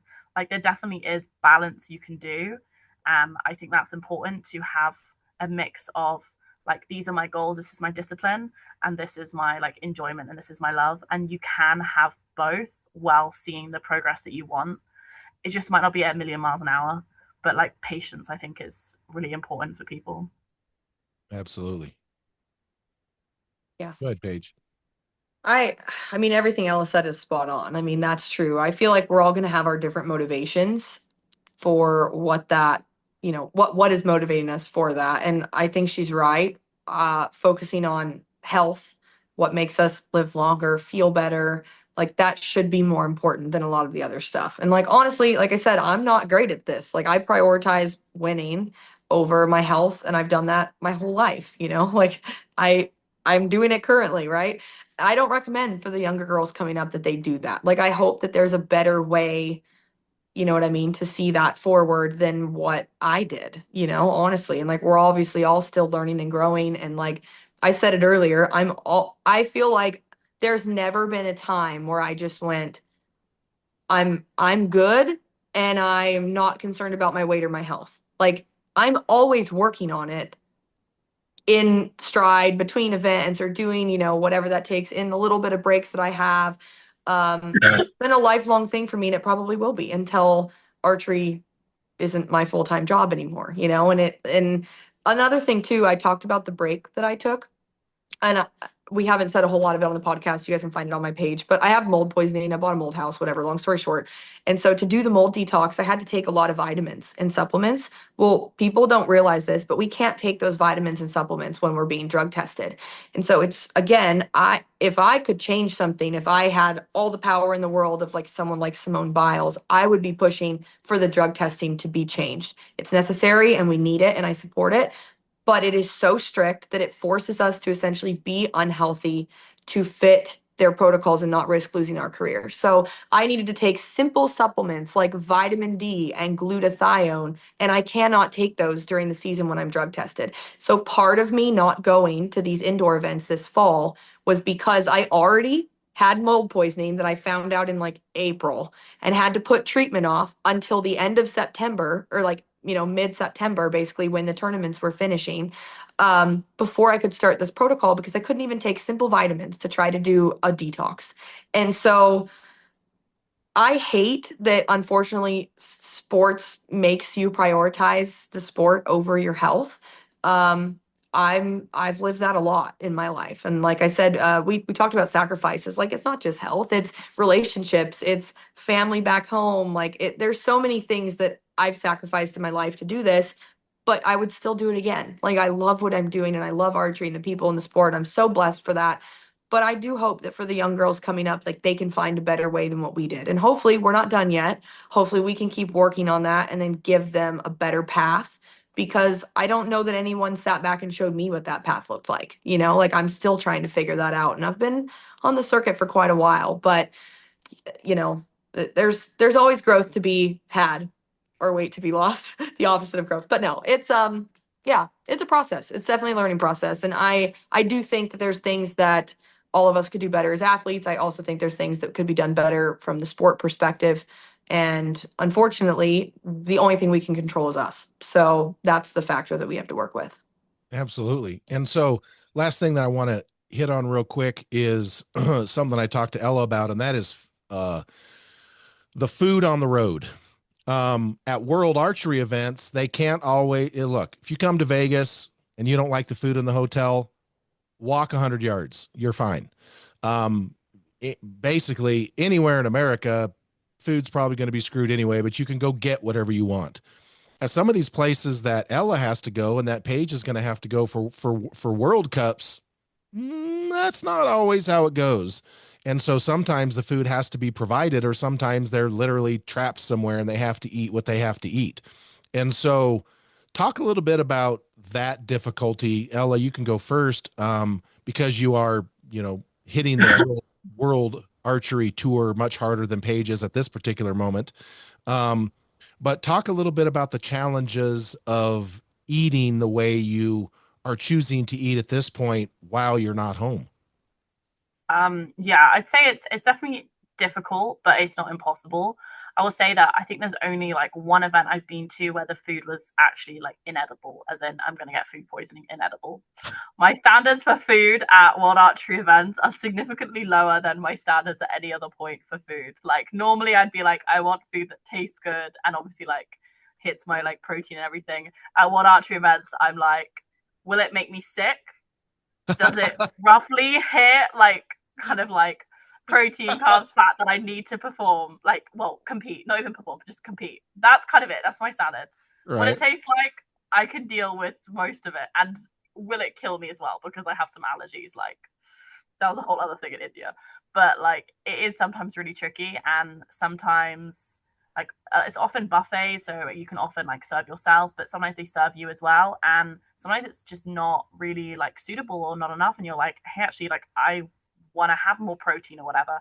And you're there being like, how am I going to try and eat the way I want to eat while also being mindful of the drug testing? Because some countries we go to, their actual food is a problem for drug testing. World Archery has served athletes food on lockdown that made them fail drug tests. So just saying. Yeah. So technically, if you're eating inside a World Archery like establishment for food, it's meant to be tested and safe for us. Yeah. Bear that in mind. Whether it doesn't is actually happen, but yeah. But it's meant to be. So we have like this thing of we're not allowed to eat outside of event food for certain countries, like normally South America, when I've been to Colombia, I think actually similar in Mexico, a lot of those places, and even China, like this year, the World Cup final, I think we arrived and it was really late and the dinner was done. And we were like, okay, do you know we can get food? And we were leaving. And then one of the guys that was working in the hotel, but obviously had the information for World Archery, came like running after us and were like, don't eat this and don't eat this and don't eat this because of drug tests. We were like, okay, like, right. Shit, okay. I wasn't aware that was a thing in China, but thank you. Good to know while we go eat some food. But that is really tricky and it does reduce your options for sure and what you can eat. But also it's impossible to fully be safe in some of those countries. Like I looked into it before for Colombia because our coach recommended, well, not our coach, the recurve coach recommended that people ate vegetarian for the week. And I was like, that's not going to fly for me. And I did some research and I found out that it wasn't just like meat, it was also in any animal product. So I'm like, unless you're going to stop drinking milk, eating eggs, having butter, or having any meat, you can't guarantee you're safe because of the use of anabolic steroids, etc., in their farming and hormones. So that is like a big concern for us actually when we're competing abroad, is what we're eating. And for me, if I go out anywhere abroad and I'm not like, and it's not in say like a European country or something, I will take a photo of my food and make sure I have a photo of the bill. So if something came up in my doping, I could be like, I've eaten here at this place, please go and check their food because I swear I'm not doping. Right. But even that's a problem in the US as well for some places there. I know there's been stories of like some of your states, I think, like use steroids and stuff. So it's really tricky. And the thing is, if you're actually from one of the countries that they know it's prevalent, you're allowed a certain level in your system. Like it's counted as like a red list country or something like that, or a red zone country. So they know that it's so prevalent in farming that people that are from there, like you're not going to be able to have like a 0 level test that we're meant to have. Right. So for them, they're allowed to have a certain amount in their system for fairness of sport. Okay, cool, fair. But if we go there and we have that small amount, we get banned. Tell me how that works. And then we get labeled cheaters, dopers, and whatever else, and lose sponsorships and the whole nine. Basically, lose your job. Right. And so Ella, of all your world travels for world archery events, what's the worst country to go to try to eat even mildly healthy on the road? Healthy USA.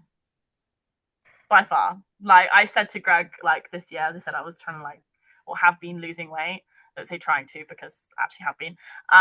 But we had a World Cup in Florida, and I kind of been like starting to do this probably like a month before, and I knew what it's like when I go to Vegas or Lancaster. Like I know I end up putting on weight, even if I cut out a whole meal in a day and I eat 2 meals a day.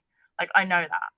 So when I went to Florida, I literally was like, I know I'm not going to lose weight this week, like by reducing what I'm eating and doing what I'm doing. I know I'm not going to lose weight. I just hope not to gain weight or not to gain too much weight. Like even I was just like, if I could not gain more than like a kilo, that's okay, because I could like fix that pretty quickly when I get home. But you know, like God, I travel with people, and like I don't think she'd kill me for saying it on here, hopefully not. But like Sarah at one of the events last indoor season, she literally came back and she was like, I've put on like 5 kilograms, which for you guys is what, like 10-11 pounds in like 1 or 2 weeks of being there. And it's not like we were out eating McDonald's and like stuffing our face full of junk. Like we were eating normal food, like, you know, maybe not like the world's most healthy food, but like perfectly normal food that we'd eat at home, and that wouldn't happen.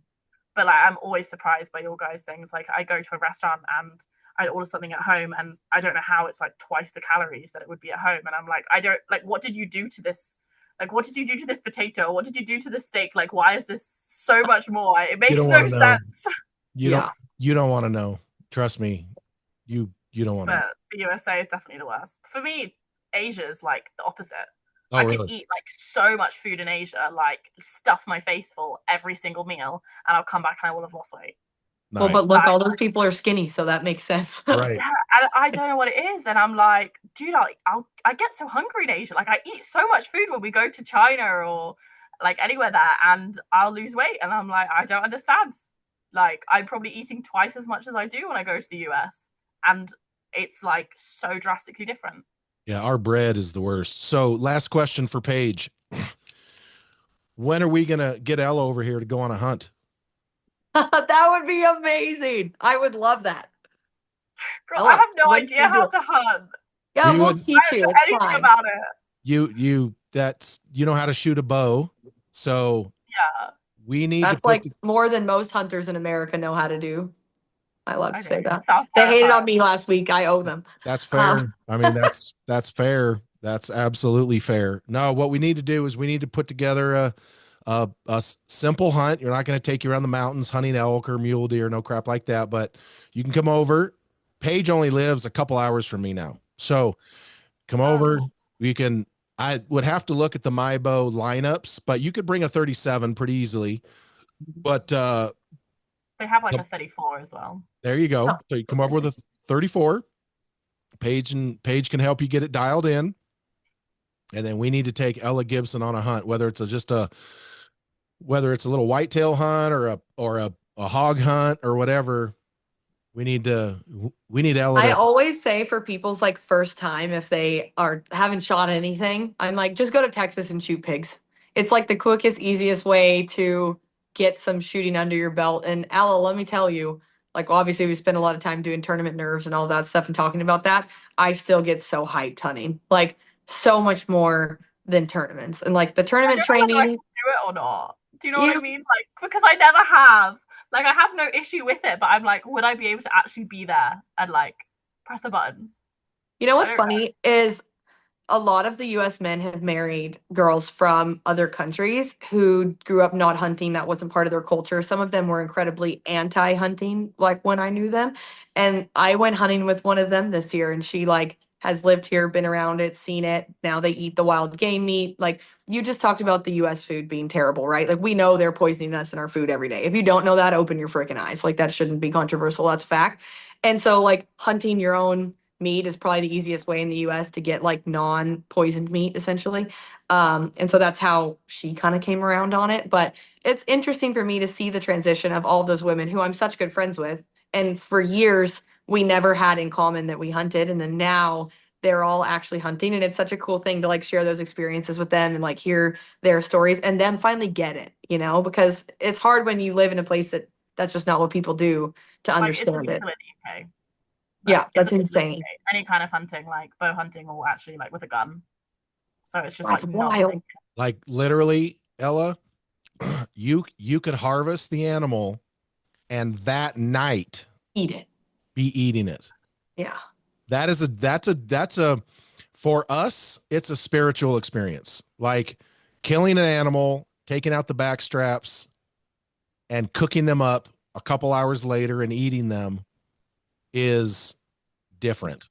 It hits different.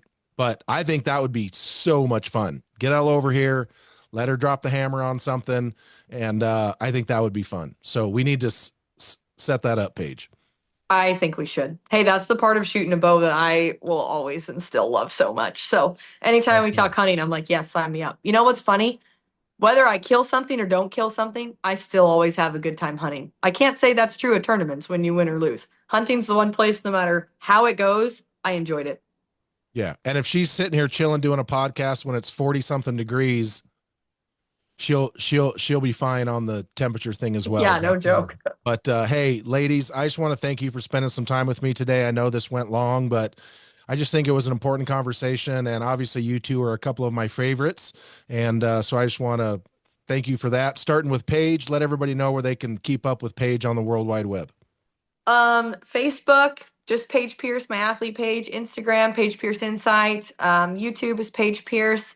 You guys are going to see Greg and I are about to whip out another podcast here soon. I'm going to have some new cool socials to throw at you, but for now, that is kind of what I'm working with. TikTok, Paige Pierce Archery, I think. But yeah. All right, Ella, let us know where everybody can keep up with Ella and her adventures. For me, it's Ella Gibson Archery on Facebook and Instagram. Absolutely. And I think Ella Gibson's hunt video will absolutely crush. Just throwing that out there. That would be absolutely fantastic. But that's going to be it for the podcast today, everybody. Look, this is an important topic. And I know for a lot of you listening, you just don't get it. And that's cool. That's totally fine that you don't understand why it should matter. We don't understand why it should matter, but we're just realists enough to understand it does. Like I said, why do I have to look both ways crossing a one-way road? Just because I don't want to get run over. It just is. It just is. And when, you know, the topic we're talking about really hasn't really ever been a factor because compound archery has never really had the opportunity to get where we are now.